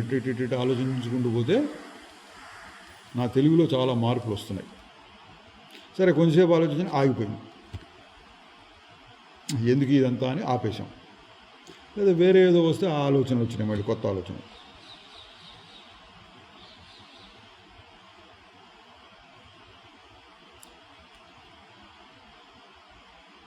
కాసేపు ఆలోచించి అది ఇది ఏదో మార్పులు వచ్చి ఆగిపోయింది. ఆగినప్పుడు ఏముంటుంది? మళ్ళీ అదే మారకుండా ఉండే నేనే ఉన్నది.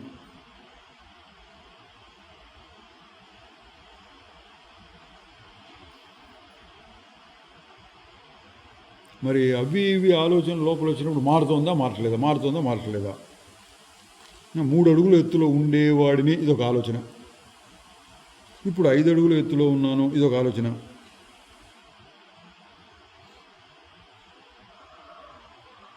కానీ 2 ఆలోచనలు కలుపుకొని అదే నేను, అప్పుడు అట్లా ఇప్పుడు ఇట్లా అనటంలో మారని భాగం ఒకటి ఉంది, మారిపోయే భాగం ఒకటి ఉంది. ఇప్పుడు మారకుండా ఉండే భాగాన్ని మనం గమనించాలి.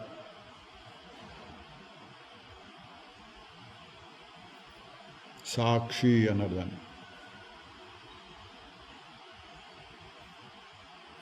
అప్పుడు 3 అడుగులు, ఇప్పుడు 5 అడుగులు అంటున్నప్పుడు మార్పు. ఎవరు? నేను.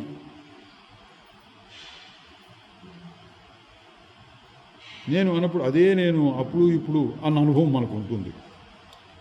2 అనుభవమేనండి. అప్పుడు ఇట్లా, ఇప్పుడు ఇట్లా, ఇది అనుభవమే. అదే నేను, ఇది కూడా అనుభవమే.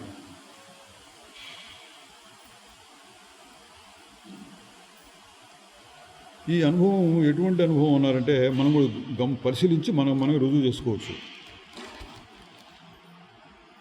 కలిసిపోవటం, కలవకుండా ఉండటం అనేవి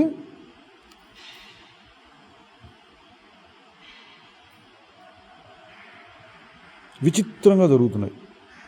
ఎట్లా విచిత్రం అంటే కలుస్తున్నట్లుంది, మళ్ళీ కలవలేదట్లుంది. ఇప్పుడు కాకి అన్న ఆలోచన వచ్చింది.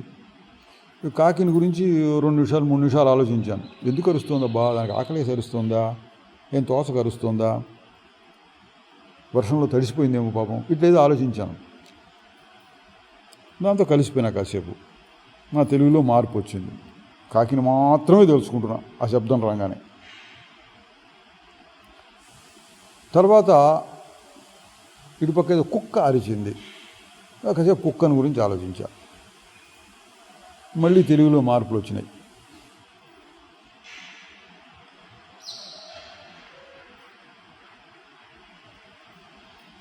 తర్వాత ఏమైంది? కాసేపు ఆగా. ఇప్పుడు కాకిని గురించి ఆలోచించినప్పుడు, కాకిని గురించి ఆలోచించినటువంటి తెలివి ఇప్పుడు లేదు.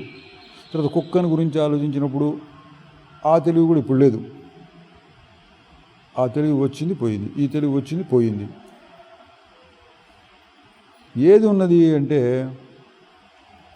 రెండింట్లోనూ కాకిని గురించి ఆలోచించినప్పుడు, కుక్కని గురించి ఆలోచించినప్పుడు కూడా మారకుండా ఉండేటటువంటి తెలివి ఉన్నది దాని అడుగున. ఎట్లా చెప్పగలవు అంటే మళ్ళీ వచ్చింది కాబట్టి. ఏదో ఒక బయట నుంచి ఒక అనుభవం వచ్చినప్పుడు, బయట నుంచి కానీ లోపల ఆలోచించినప్పుడు కానీ ఒక అనుభవం రాగానే మారినట్టు అనిపించింది.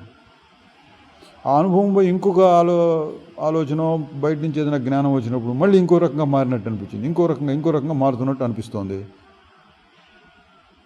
ఒక్కసారి ఆగితే ఏం లేదు, మార్పులు లేవు.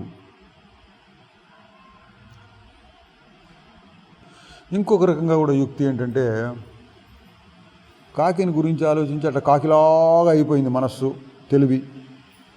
అట్లాగే ఉండిపోతే ఇక కుక్కని గురించిన తెలివి ఎట్లా వస్తుంది? కాకిని గురించి ఆలోచించిన కాకి అనుభవం అందాం, కాకి అనుభవం లేదా కాకి తెలివి మారిపోయింది.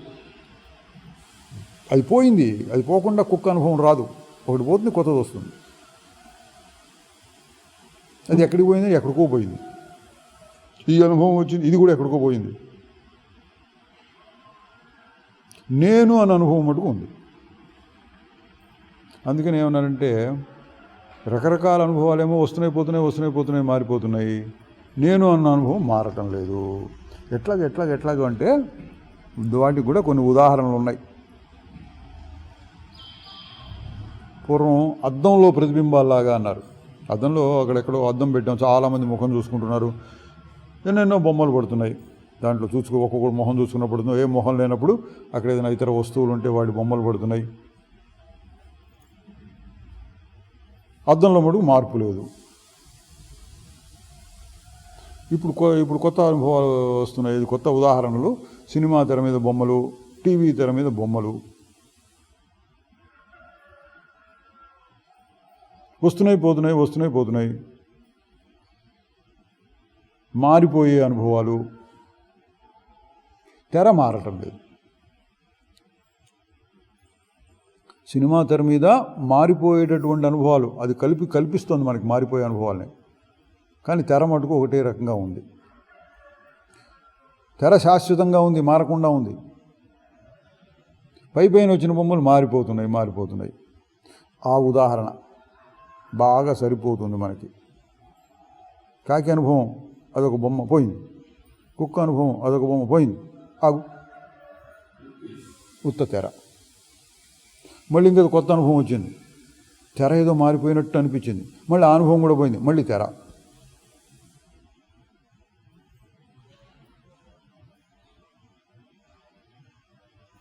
ఇక టీవీ చూస్తున్నాం, రకరకాల అనుభవాలు కలుగుతున్నాయి. టీవీ అట్లా ఆఫ్ చేసాం, కట్టేశాం,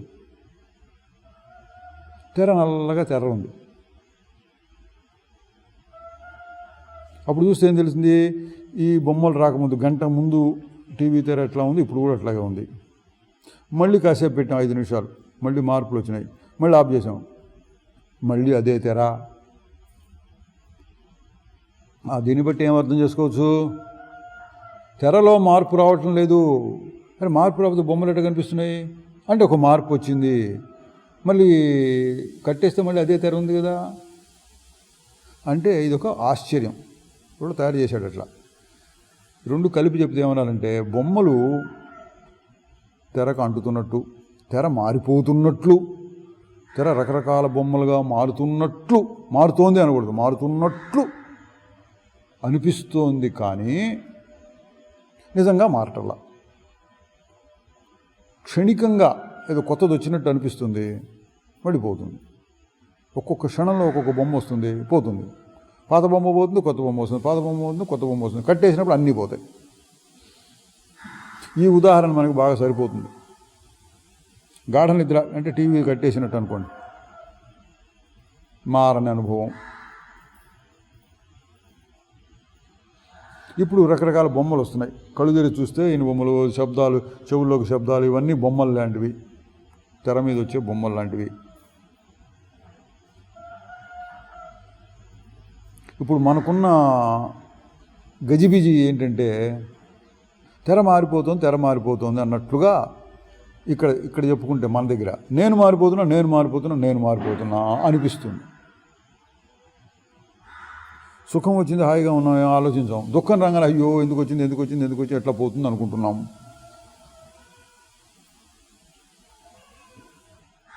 మార్పు వచ్చింది అనుకుంటున్నాం.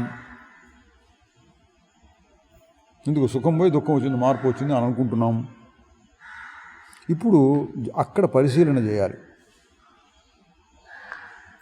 నాలో నిజంగా ఏమైనా మార్పు వచ్చిందా. సిద్ధాంతం ప్రకారం మార్పు రావడానికి వీలు లేదు. ఎందుకు, ఎప్పుడు నిద్రపోయినా ఒకటే ఉంది, ఆగి చూసినప్పుడు ఒకటే ఉంటుంది, కాబట్టి ఇప్పుడు కూడా అదే ఉండాలి, మారటానికి వీలు లేదు. మరి మార్పులు వస్తున్నాయి, ఎట్లా వస్తున్నాయి, తెర మీద బొమ్మల్లాగా వస్తున్నాయి, తెర మారటం లేదు. ఇది సిద్ధాంతం అనుకోండి. మనం దానిని మన అనుభవంలో గుర్తించాలి. నిజంగా అటువంటి పదార్థం ఉందా, నేను అటువంటి దాన్నే, లేదా నేను మారిపోయేటువంటి వాడినే.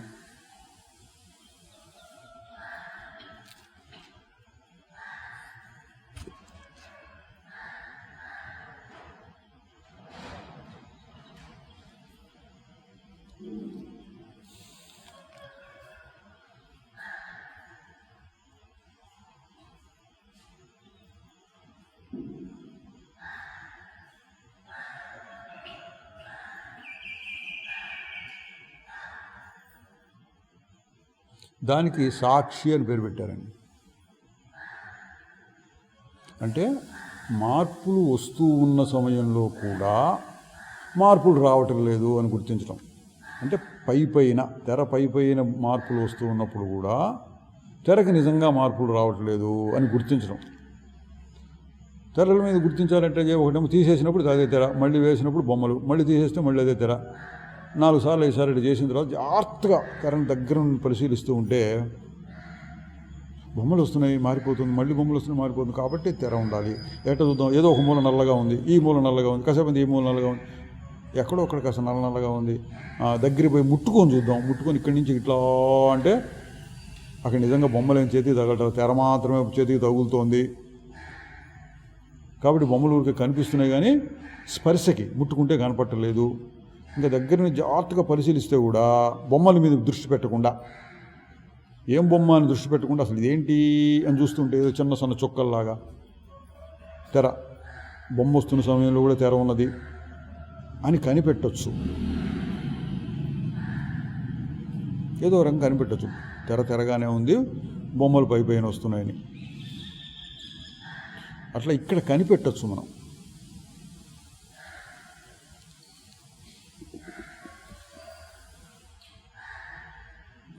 ఏం కనిపెట్టచ్చు? మారుతూ ఉన్నప్పుడు కూడా మనస్సులోనూ పరిస్థితుల్లోనూ మన సుఖదుఖాలు వ్యవహారాలు వీటిల్లో మార్పు వస్తున్నప్పుడు కూడా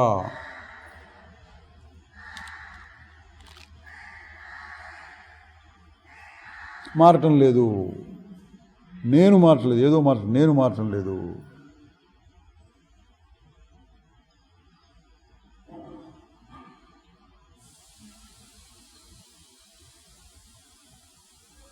ఎట్లా మారట్లేదు అంటే ఇందా అదే ఉదాహరణ తీసుకుందాం. మళ్ళీ కాకి అరుస్తుంది అన్నాడు, కా అని అరుస్తుంది.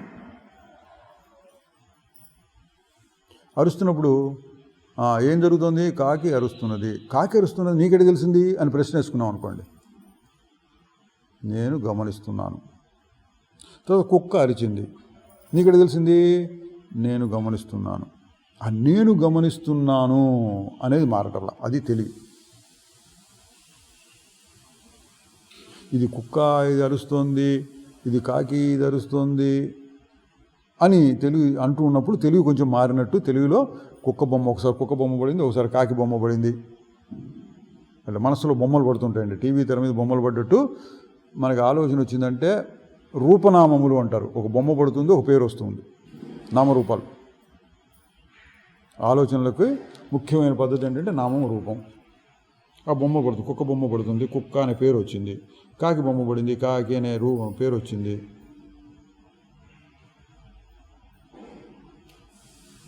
సమానంగా ఏముంది రెండిట్లో? ఏం లేదు, చిన్న ప్రశ్న వేయాలి. కాకి అని ఎవడు తెలుసుకున్నాడు? నేను. ఇది కుక్క ఆలోచన. బయటికి చెప్తే కుక్క కనపడితే కళ్ళ కుక్క అనుకో, నువ్వు కళ్ళు మూసుకొని కుక్క అనుకున్నావు, కుక్క బొమ్మ కనపడింది. దాన్ని తెలుసుకునే దేవుడు. ఇప్పుడు కుక్క బొమ్మ వచ్చింది, కుక్కను గురించిన ఆలోచన వచ్చింది అని తెలుసుకునే దేవుడు అని ప్రశ్న వేస్తే ఇది కుక్క కాకా లేకపోతే పిచ్చిక అట్లా ఆలోచించకుండా ఏదొచ్చినా సరే దాన్ని తెలుసుకునే దేవుడు అని ప్రశ్న వేసుకొని, అంటే ఇప్పుడు శబ్దానికి విలువ లేదండి. ఇప్పుడు కాకి శబ్దంలాగా ఉంది అట్లా అనుకోకుండా ఏదో శబ్దం వచ్చింది, కాకి శబ్దమే అనుకో, దాన్ని తెలుసుకునే దేవుడు నేను. కుక్క శబ్దం, దాన్ని తెలుసుకునే దేవుడు నేను. అట్లా దాన్ని తెలుసుకునేదెవరు అని ప్రశ్న వేస్తే ఇంకొక రకంగా ఉంటుంది మన అనుభవం. కాకితోటి కుక్కతోటి కలిసిపోయి ఇది మంచిదా చెడా, ఈ కాకిని తోలేస్తే మంచిదా, కుక్కను తోలేస్తే మంచిదా, ఉంచుకుంటే మంచిదా, ఈ విధంగా ఆలోచిస్తే అదొక రకంగా ఉంటుంది. కాకి అరుపు వినపడంగానే దాన్ని తెలుసుకుంది ఎవరు? నేను. కుక్క అరుపు వినపడం దాన్ని తెలుసుకుంది ఎవరు? నేను. అది మారటల్లా. అంటే ఏంటి? మనం ఈ ప్రశ్న వేసాం అంతే.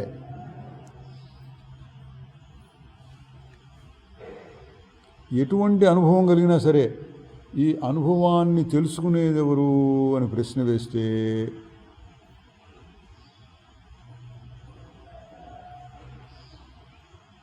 అయిపోయింది. ఏం కనపడుతుంది మీకు? అనుభవం కలుగుతోంది, కానీ అనుభవాన్ని పెద్దగా పట్టించుకోకుండా దేన్ని పట్టించుకోవాలి?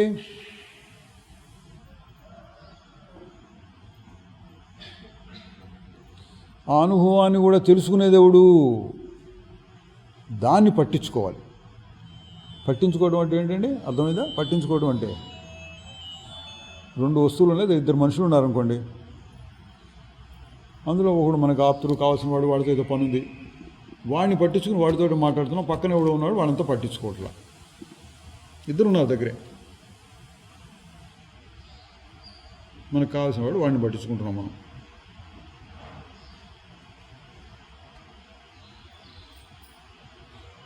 రెండో వాడిని పట్టించుకోవట్లా. అట్లా ఇక్కడ ఇప్పుడు కాకి అరిచింది, పట్టించుకోవద్దు, దాన్ని తెలుసుకుంది ఎవడు, దాన్ని పట్టించుకోండి. కుక్క అరిచింది, పట్టించుకోవద్దు, కుక్క అన్న పేరు అది ఎట్టా అరుస్తుంది, మన కుక్క పక్క వాళ్ళ కుక్క ఇది అదో లేకుండా అట్లా ఆలోచన చేయకుండా అది కుక్క అరుపు తెలుసుకుందేవుడు అని చూస్తే మారకుండా ఉండే తెలివి కనపడుతుంది అక్కడ. ఎట్లా మారలేదండి అంటే కుక్క అరిచినప్పుడు అదే తెలివి, కాకి అరిచినప్పుడు అదే తెలివి. ఈ రెండు అరవకుండా ఉంటే, ఏ శబ్దము లేకుండా ఉన్నప్పుడు అదే తెలివి. ఏ శబ్దము లేకుండా ఉంటే అసలైన నేను, శుద్ధమైన నేను, శుద్ధ చైతన్యంలాగా ఉంటుంది.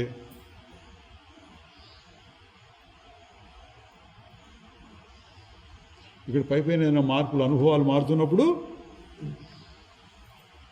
మారినట్టుగా అనిపిస్తుంది, కానీ మనం వేరు చేయొచ్చు. ఎట్లా వేరు చేయడం? ప్రశ్న వేసుకోవడమే, అంటే జ్ఞానం అనమాట. ప్రశ్న వేసుకొని చూస్తే వేరైపోయింది. జ్ఞానం అంటే తెలుసుకోవడమే. ఏం ప్రశ్న వేసాము? దాన్ని తెలుసుకునేది ఏది? తెలుసుకునే శక్తి ఎక్కడుంది? ఎట్లా ఉంటుందో తెలుసుకునే శక్తి? ఇప్పుడు చెప్పాను, ఇద్దరు మనుషులు ఉంటే ఒకరిని పట్టించుకోకుండా ఒకరినే పట్టించుకుంటున్నాం మనం.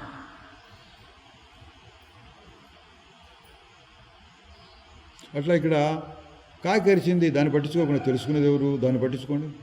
ఎట్లా ఉంటుంది తెలుసుకునేది? అదొక రకంగా ఉంటుంది అంతే. కుక్క అరిచింది, దాన్ని తెలుసుకునేది ఎవరు? అదొక రకంగా ఉంటుంది. రెండిట్లోనూ సమానంగా ఉంటుంది. ఈ అనుభవం కలిగిన, ఆ అనుభవం కలిగిన, ఏ అనుభవం కలిగినా సమానంగా ఉంటుంది. ఎన్ని అనుభవాలు కలిగినా.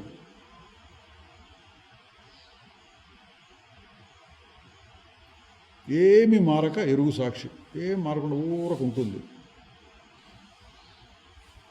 దాన్ని పట్టించుకోవాలి. దానికి సాక్షి అని పేరు పెట్టారండి. అంటే అన్ని అనుభవాలు కలుగుతూ ఉంటాయి, కానీ ఏది పెద్దగా మన మీద ప్రభావం చూపించదు. మనకేదో అయిపోతున్నట్లు అనిపించదు. నాకేదో అయిపోయింది, నాకు అంటుకుంది, నాకేదో అయిపోయింది అనిపించకుండా ఏదో వస్తుంది పోతుంది, ఏదో ఆరిపోతుంది పోయింది, ఇది వచ్చింది పోయింది, ఇది వచ్చింది పోయింది, అట్లా ఎన్నో వస్తుంటాయి పోతుంటాయి. మళ్ళీ తెర ఉదాహరణ చెప్తే, సినిమా తెర ఏదో పెట్టారనుకోండి, మీకు అంతగా ఆసక్తి లేదు ఆ సినిమానో సీరియల్లో. మనకి ఆసక్తి లేని ప్రోగ్రాం ఏదో వస్తుంది.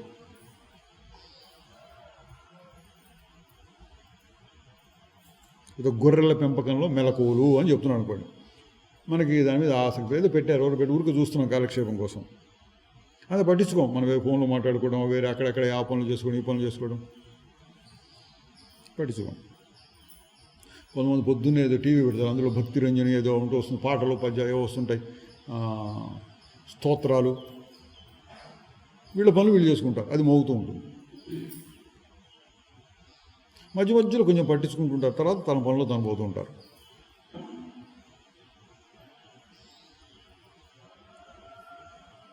అట్లా ఇక్కడ ప్రపంచాన్ని పట్టించుకుంటూ దాంతో కలిసిపోయి ఇంకా దాని గురించి ఆలోచించి ఇది మంచి చెడు అని దానికోసం ప్రయత్నం చేసి ఇంకా వెళ్ళిపోతూ ఉండేదాన్ని అట్టు పెట్టుకుందామని, రాని దాన్ని మళ్ళీ తెచ్చుకుందామని ఇట్లా ప్రయత్నాలు చేస్తూ ఉంటే సుఖము దుఃఖం, సుఖం దుఃఖం రెండు కాసేపది కాసేపు అట్లా మారుతూ జీవితం అంతా జరిగిపోతూ ఉంటుంది.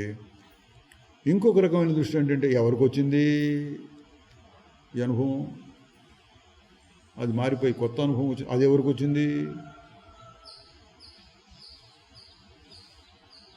ఇంకో అనుభవం, అది ఎవరికి వచ్చింది? ఇట్లా ఎవరికి వచ్చింది దాన్ని చూడు, ఎవరికి వచ్చిందో దాన్ని చూడు అని అటుపక్కకు మన దృష్టిని పెడితే అది మారిపోవటం లేదు, ఎప్పుడూ ఒకటిగానే ఉంటుంది. మరి దాని లక్షణం ఏంటంటే హాయిగా ఉంటుంది, మారని దాంట్లో హాయిగా ఉంది. చిద్రూపము అని చూచాం. ఏం నిశ్చలంగా ఉన్నప్పుడు అస్సలు చైతన్యం, శుద్ధ చైతన్యం. ఇప్పుడు తెలుసుకున్నది ఏంటంటే, అవి ఇవి వ్యవహారాలు జరుగుతూ ఉన్నప్పుడు కూడా అదే చైతన్యం.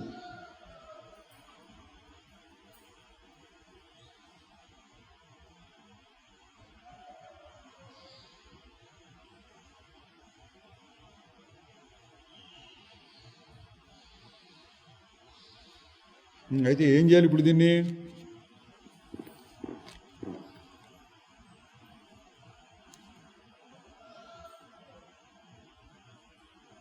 ఏం చేయాలండి? ఇంకా ప్రపంచంలో ఏదైనా కొత్త విషయాన్ని తెలుసుకున్నాం అనుకోండి, కొత్త దాన్ని అనుభవించాం, ఎవరి దగ్గర చూసాం, ఓహోహో మనం కూడా అలా చేద్దామా, తెలుసుకున్న తర్వాత చెయ్యాలి అనిపిస్తుంది.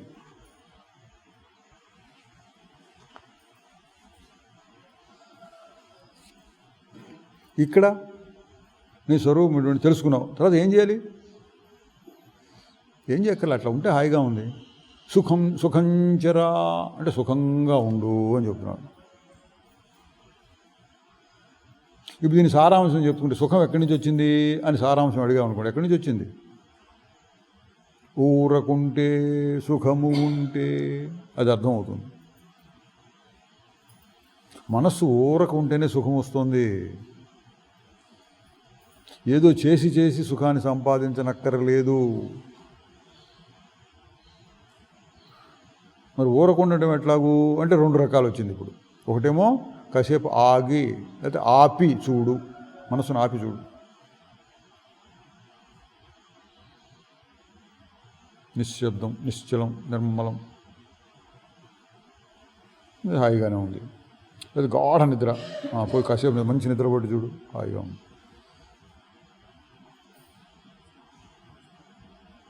అదొక రకం అనుకోండి. రెండవ రకం ఏంటి? సాక్షి అన్నం. ఏంటి? అన్నీ జరుగుతూ ఉంటాయి, కానీ నీ దృష్టి మటుకు మారని దాని మీద పెట్టాలి. మారని దాని మీద పెట్టడానికి మనకు ఉపాయం ఏంటి? దాన్ని కూడా తెలుసుకునే దేవుడు, ఏదొచ్చినా సరే అది కాదు, దాన్ని తెలుసుకునే దేవుడు.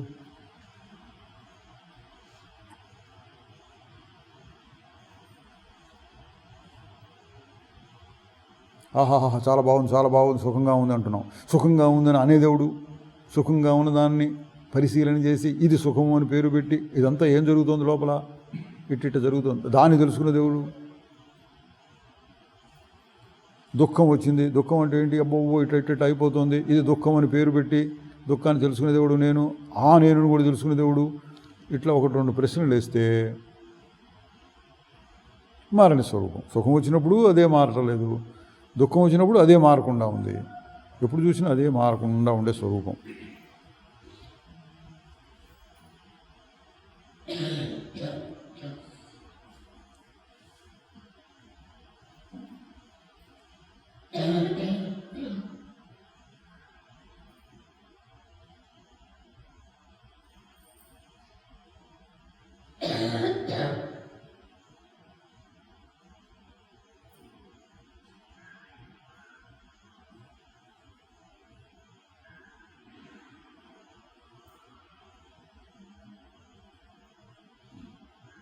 ఇది బాగా అర్థమైంది అనుకోండి. చిద్రూపోసి సదా సాక్షి, ఊరక ఉన్నప్పుడు అసలైన నేనుంది, హాయిగా ఉంది. ఏదైనా పనులు చేస్తున్నప్పుడు అసలైన నేను ఉన్నది, హాయి ఉంది. కాకపోతే ఏంటంటే కొంచెం ఎక్స్ట్రా వచ్చింది, కొత్తది ఏదో వచ్చింది. పనులు చేస్తున్నప్పుడు, వ్యవహారం అవి ఇవి చూస్తున్నప్పుడు అసలైన నేను ఉంది. పైన వస్తున్న బొమ్మలు, వచ్చిపోయే బొమ్మలు కూడా ఉన్నాయి. వచ్చిపోయే బొమ్మలు అంటే మారిపోతున్నాయి. పొద్దున చేసాం, ఇప్పుడు ఇది చేసాం, ఇప్పుడు ఇది చేసాం, ఇప్పుడు ఇది చేసాం, అప్పుడు సుఖంగా ఉంది, ఇప్పుడు దుఃఖంగా ఉంది, ఇవి మారిపోతున్నాయి. మారిపోయేవాటి వెంబడిపడి అయ్యో అయ్యో సుఖం ఇంకొంచెంసేపు ఉంటే బాగుండు, దుఃఖం వెళ్ళిపోతుంది, దుఃఖం వచ్చింది రాకుండా ఉంటే బాగుండు, సుఖం వెళ్ళిపోతుంది వెళ్లకుండా ఉంటే బాగుండు, ఇట్లా అనుకుంటూ ఉంటే మళ్ళీ పోయిందాన్ని అయిపోయిందాన్ని పట్టుకోవాలని ప్రయత్నం అనమాట. అది రాని దానిని పట్టుకుని లాక్కురావాలని ప్రయత్నం. అట్లా కాకుండా వచ్చింది పోయింది, నాకేం కాలేదు, వచ్చింది పోయింది, నాకేం కాలేదు అన్నట్లుగా మీరు కూర్చున్నారు అనుకోండి, ఊరికే చూస్తున్నారు, అది సాక్షి. అప్పుడు ఎట్లా ఉంటుంది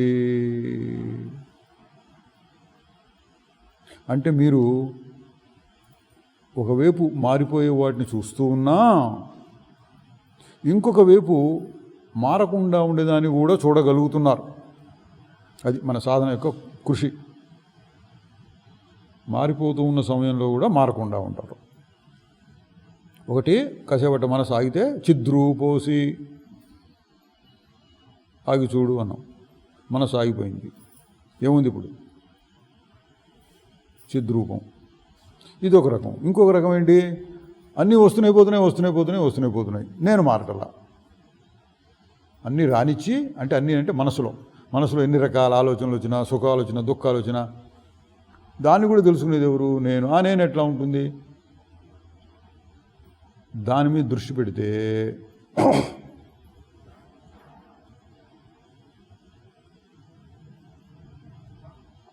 అది కూడా మారని స్వరూపమే, అది కూడా హాయిగానే ఉంటుంది. పెద్ద వర్షం వస్తుంది అనుకోండి, మనం ఇప్పుడు వెళ్ళాల్సిన పని ఉంది, తొందరగా వెళ్ళాల్సిన పని ఉంది, అయ్యో వర్షం అని ఆలోచిస్తున్నాం, అదొక రకంగా ఉంటుంది. ఇక వెళ్ళక్కర్లే, ఇక్కడే కూర్చుంటాం మనం.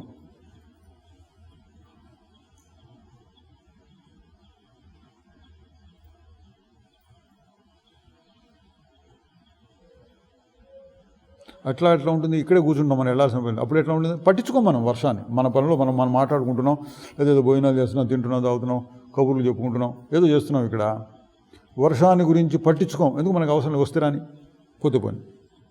ఎండ వచ్చినా సరే, వర్షం వచ్చి మనకేం సంబంధం లేదు, మనం ఇక్కడ కూర్చొని ఉన్నాం. అది పట్టించుకోకుండా చూడటం అన్నమాట అండి.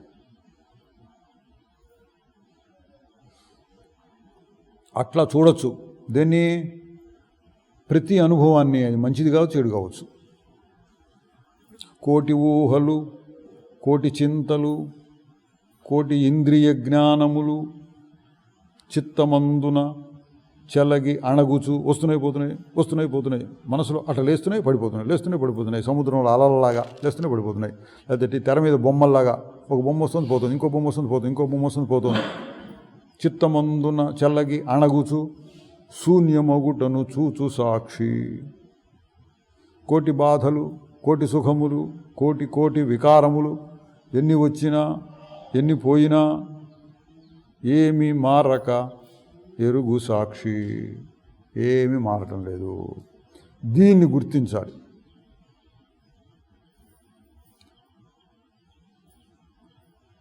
ఎవరా సాక్షి అంటే దాని పేరు పెట్టక్కర్లేదు, కానీ నేను అని చెప్తూ ఉంటారు. ఎందుకంటే ప్రస్తుతం నేనంటే ఈ శరీరం ఇది అనే అనుభవం ఉంది కాబట్టి దీనికి విరుగుడు చేయడం కోసం, దీన్ని తీసేయడం కోసం నేనంటే అది,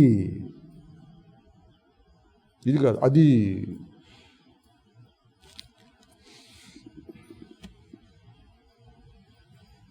అందుకే చిద్రూపోసి సదా సాక్షి నిరపేక్ష సుఖం చరా. దేని మీద అపేక్షలు లేని వాడవై సుఖముగా ఉండుము. అదండి ఇప్పుడు అపేక్ష, కోరిక, అది పట్టించుకోవడం ఏం లేదు. నిరభిమానంగా, దేని మీద అభిమాన పడకుండా, సంగము లేకుండా, అంటే దాంతో అతుక్కోవడం, బాగుంది కావాలి వద్దు ఇట్లా అనుకోకుండా అటు ఊరక ఉంటే నిరపేక్షగా ఉండి సుఖముగా ఉండుము. పట్టించుకోకుండా ఉంటే ఎట్లా కుదురుతుంది? ఉన్నాయి పట్టించుకోవాలి కదా. అంటే నువ్వు పట్టించుకుని దాని ద్వారా సుఖం పొందే బదులు ఏం పట్టించుకోకుండా ఉన్నా అదే సుఖం వస్తుందిగా.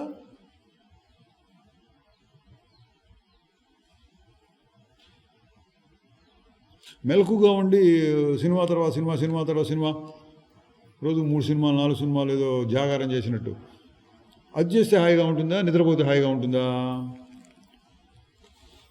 భ్రమ వలన అనిపించవచ్చు మనం ఎన్ని సినిమాలు చూస్తే అంత హాయిగా ఉంటుందని.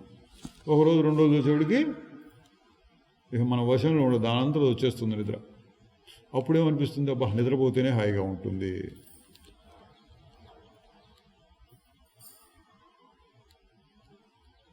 అట్లా ప్రపంచ వ్యవహారాల్లోనే సుఖం ఉంది, దానికి అదే చేద్దాం కొంచెం అర్థమైతే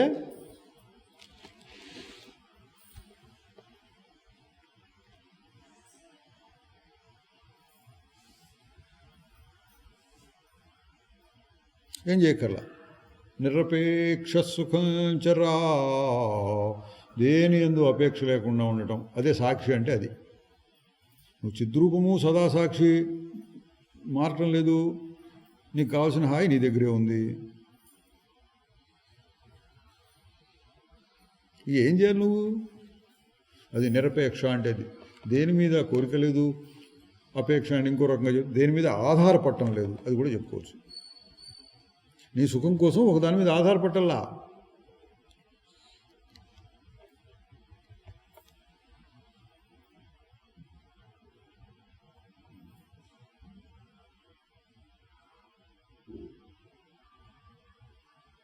నిరపేక్ష సుఖం జరా.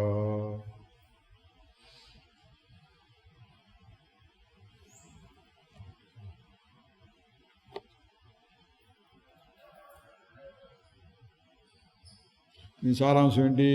నిన్ను నువ్వు తెలుసుకో. అదే ఎప్పుడు చెప్పినదే, నేనెవరు నువ్వెవరు తెలుసుకో. తెలుసుకోవడం ఉన్నదంటే ఇప్పుడు మనం 2 రకాలు చెప్పాం. ఒకటి మనసు పూర్తిగా ఆగిపోయినప్పుడు, నిశ్చలంగా ఉన్నప్పుడు, గాఢ నిద్ర లేక గాఢ నిద్రలాగా ఉన్నప్పుడు మారకుండా ఉంటుంది, హాయిగా ఉంటుంది, అదొకటి. రెండవది అన్నీ జరుగుతూ ఉంటాయి, దేన్ని ఆపక్కర్లేదు, కానీ అదే సమయంలో మారకుండా ఉండే తెలివి, మారకుండా ఉండే హాయి ఉంటుంది. దాన్ని గుర్తించి దాని మీద దృష్టి పెట్టాలి. వ్యవహారం మామూలుగా జరుగుతూ జరగచ్చు, లేదా ఆగిపోతుంది, మనకేం పట్టుదల లేదు, అది నిరపేక్ష. ఆ విధంగా ఉంటూ సుఖం చరా,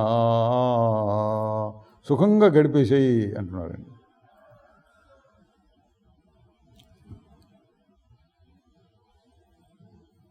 ఫలశ్రుతి అని చెప్తుంటారు మనకి. ఏదైనా ఈ స్తోత్రం చదివితే ఇది వస్తుంది, ఈ పురాణం వింటే ఇది వస్తుంది, ఈ వ్రతం చేస్తే ఇది వస్తుంది, ఈ విధమైనటువంటి బొట్లు పెట్టుకుంటే, ఈ విధమైన డ్రెస్ వేసుకుంటే, ఇట్లాంటివన్నీ చాలా ఉన్నాయి లోకంలో. ఇది జరుగుతుంది అని దాని ఫలితం చెప్తూ ఉంటారు. ఇక్కడ కూడా అట్లాగే చెప్పాడు. దీని ఫలితం ఏంటంటే సుఖం చెర, సుఖంగా ఉండు. లోకంలో చెప్పిన వాటికి ఆ రకంగా చేస్తే ఆ ఫలితం వస్తుందా రాదా అనుమానం, చెప్పలేం. ఇది చేస్తే నీకు ధన కనక వస్తువాహన సమృద్ధి కలిగి శాశ్వతంగా సుఖంగా ఉంటావు అని వచ్చిందనుకోండి ఫలశ్రుతి. ఏం చేస్తే ఇగో ఈ చదివితే, ఈ స్తోత్రం చదివితే, ఏదో ఈ పుస్తకం రామాయణం భారతం లాంటి చదివితే ఈ ఫలితం కలుగుతుందని చెప్పారనుకోండి, చదివారు, ఫలితం వస్తుందా రాదా అంటే కొంతమంది వచ్చిందండి, మేము చదివాం వచ్చింది అనేవాళ్ళు ఉన్నారు, అబ్బాయి చదివాం మాకు రాలేదు అనేవాళ్ళు కూడా ఉన్నారు. ఎందుకు? ప్రకృతిలో మార్పు సహజం. ఈ 5 శ్లోకాలు రోజు చదువుకుంటే నీకు ఏ ఇబ్బంది ఉండదు అన్నారనుకోండి, ఎంత ప్రపంచంలో అసలు దుఃఖం అనేది ఉండదు. అప్పుడు 5 శ్లోకాలేగా రోజు ఎంతసేపు చదువుకోవడం, 5 నేర్చుకోవడం, ప్రతివాడు సుఖంగా ఉంటాడు. అట్లా ఉండదు. అంటే అవి ఒకసారి జరుగుతాయి, ఒకసారి జరగవు, పెద్ద నమ్మకం లేదు అట్లా జరిగి తీరుతుందని. ఇక్కడ చెప్పింది ఏంటి? సుఖం చెరా, ఇది నమ్మకం, నీవు నీ అనుభవంలో నువ్వే చూసుకోవచ్చు. అట్లా వేరు చేసుకొని ఉండగలిగితే దాని క్షేత్రజ్ఞ విభాగము అన్నాడు భగవద్గీత. అధ్యాయం పేరు క్షేత్రజ్ఞ విభాగ యోగం. క్షేత్రజ్ఞాన్ని వేరు చేయడం. ఇక్కడ రకరకాల అనుభవాల్ని అన్ని అనుభవాలతోనూ అంటుకోకుండా మారకుండా చూచేటటువంటి తెలివిని వేరు చేయాలి. అమ్మో నాకు కష్టంగా ఉంది అంటే నా కష్టాన్ని నేను తెలుసుకుంటున్నా, నాకు నొప్పిగా ఉంది ఇక్కడ నేను తెలుసుకుంటున్నా.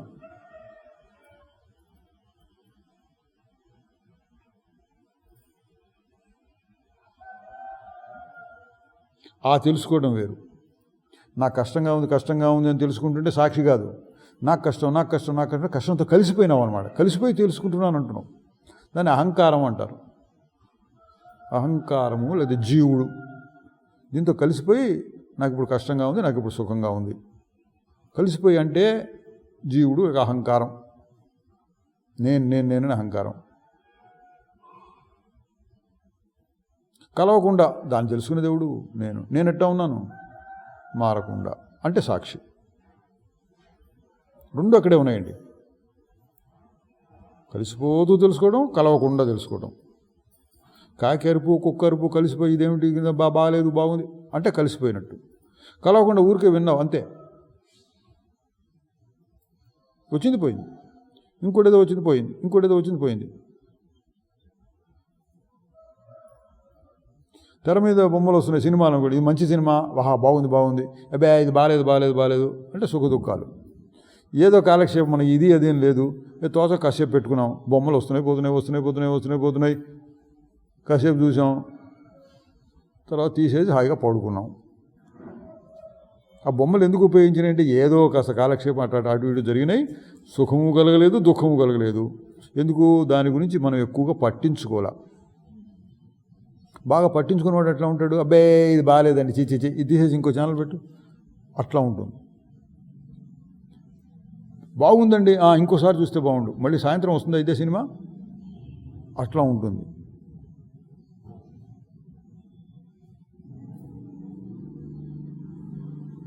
పట్టించుకోకుండా చూచేవాడు ఎట్లా ఉంటాడు? అన్నీ చూస్తున్నట్టుగా ఉంటాడు. వాడు ఎట్లా ఉంటాడు? సదాసాక్షి, ఎల్లప్పుడూ హాయిగానే ఉంటాడు వాడు. సదాసాక్షి సుఖంచర. పట్టించుకుంటే సుఖమన్నా వస్తుంది, దుఃఖమన్నా వస్తుంది. నువ్వు పట్టించుకోకుండా ఊరికే కూర్చున్నావు, ఏం జరుగుతుంది? కాలక్షేపం ఒకటి జరుగుతోంది. ఊరికే ఆ బొమ్మలు ఈ బొమ్మలు చూస్తుంటే అది కాసేపు మనసు అటు ఇటు పోకుండా బొమ్మల మీద నిలబడుతోంది. దానివల్ల సుఖమా దుఃఖం అంటే ఏంటి? పట్టించుకోకుండా బొమ్మలు చూస్తున్నాం అనుకోండి, సుఖమా దుఃఖం అంటే సుఖము లేదు, దుఃఖము లేదు. మరి ఏముంది అప్పుడు? నీ స్వరూపమే. ఇది పట్టించుకోకుండా ఏ అనుభవానైనా పొందితే నీ స్వరూపమే.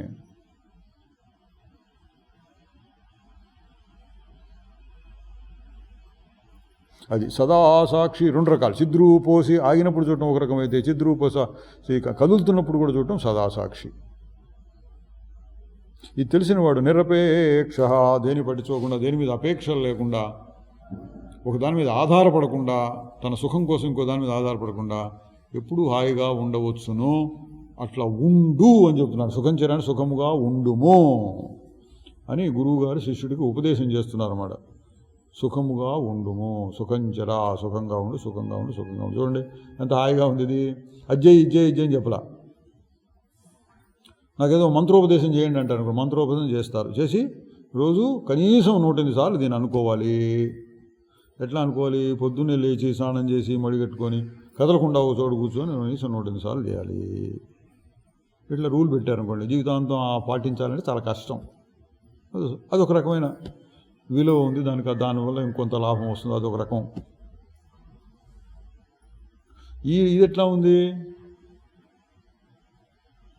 ఊరికి తెలుసుకో, నువ్వేం చేయక్కర్లే, ఇంకా జపం చేయక్కర్లా, ధ్యానం చేయక్కర్లా, పూజ చేయక్కర్లా, ఊరికి తెలుసుకో.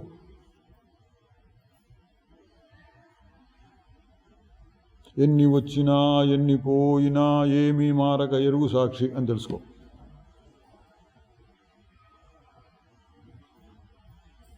సుఖంచర, ఇది పెంచి పెంచి కల్పించి చెప్పినటువంటి ఫలశ్రుతి కాదు ఇది. సుఖంచర, సుఖంగా ఉంటావు, ఉండు, సుఖంగా ఉండు. ఇది తెలుసుకో, సుఖంగా ఉండు, తెలుసుకో, సుఖంగా ఉండు. ఇదండి జ్ఞానశాస్త్రం అంటే. తెలుసుకో, సుఖంగా ఉండు, అయిపోయింది. నేను సుఖంగా ఉంటున్నానండి, ఇప్పుడు ఏం చేయమంటారు? ఏం చేయక్కర్లా. ఏమైనా చేస్తే మళ్ళీ దుఃఖం వస్తుంది. సుఖంగా ఉన్నవాడు ఏదైనా చేయడానికి పోతే దుఃఖం వస్తుంది. నేను సుఖంగానే ఉన్నాను, హాయ్, ఓకే, రైట్.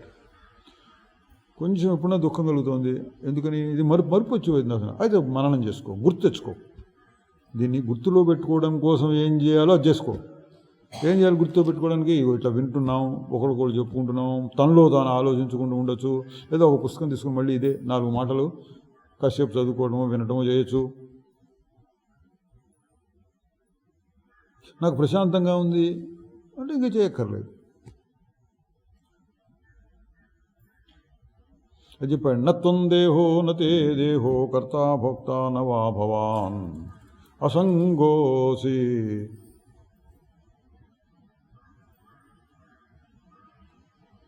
చిద్రూపోసి సదాసాక్షి. చిద్రూపం, సదాసాక్షి. నిరపేక్ష సుఖంచరా, అపేక్షలు లేని వాడవై సుఖముగా ఉండుము. చిదానందరూప శివోహం శివోహం.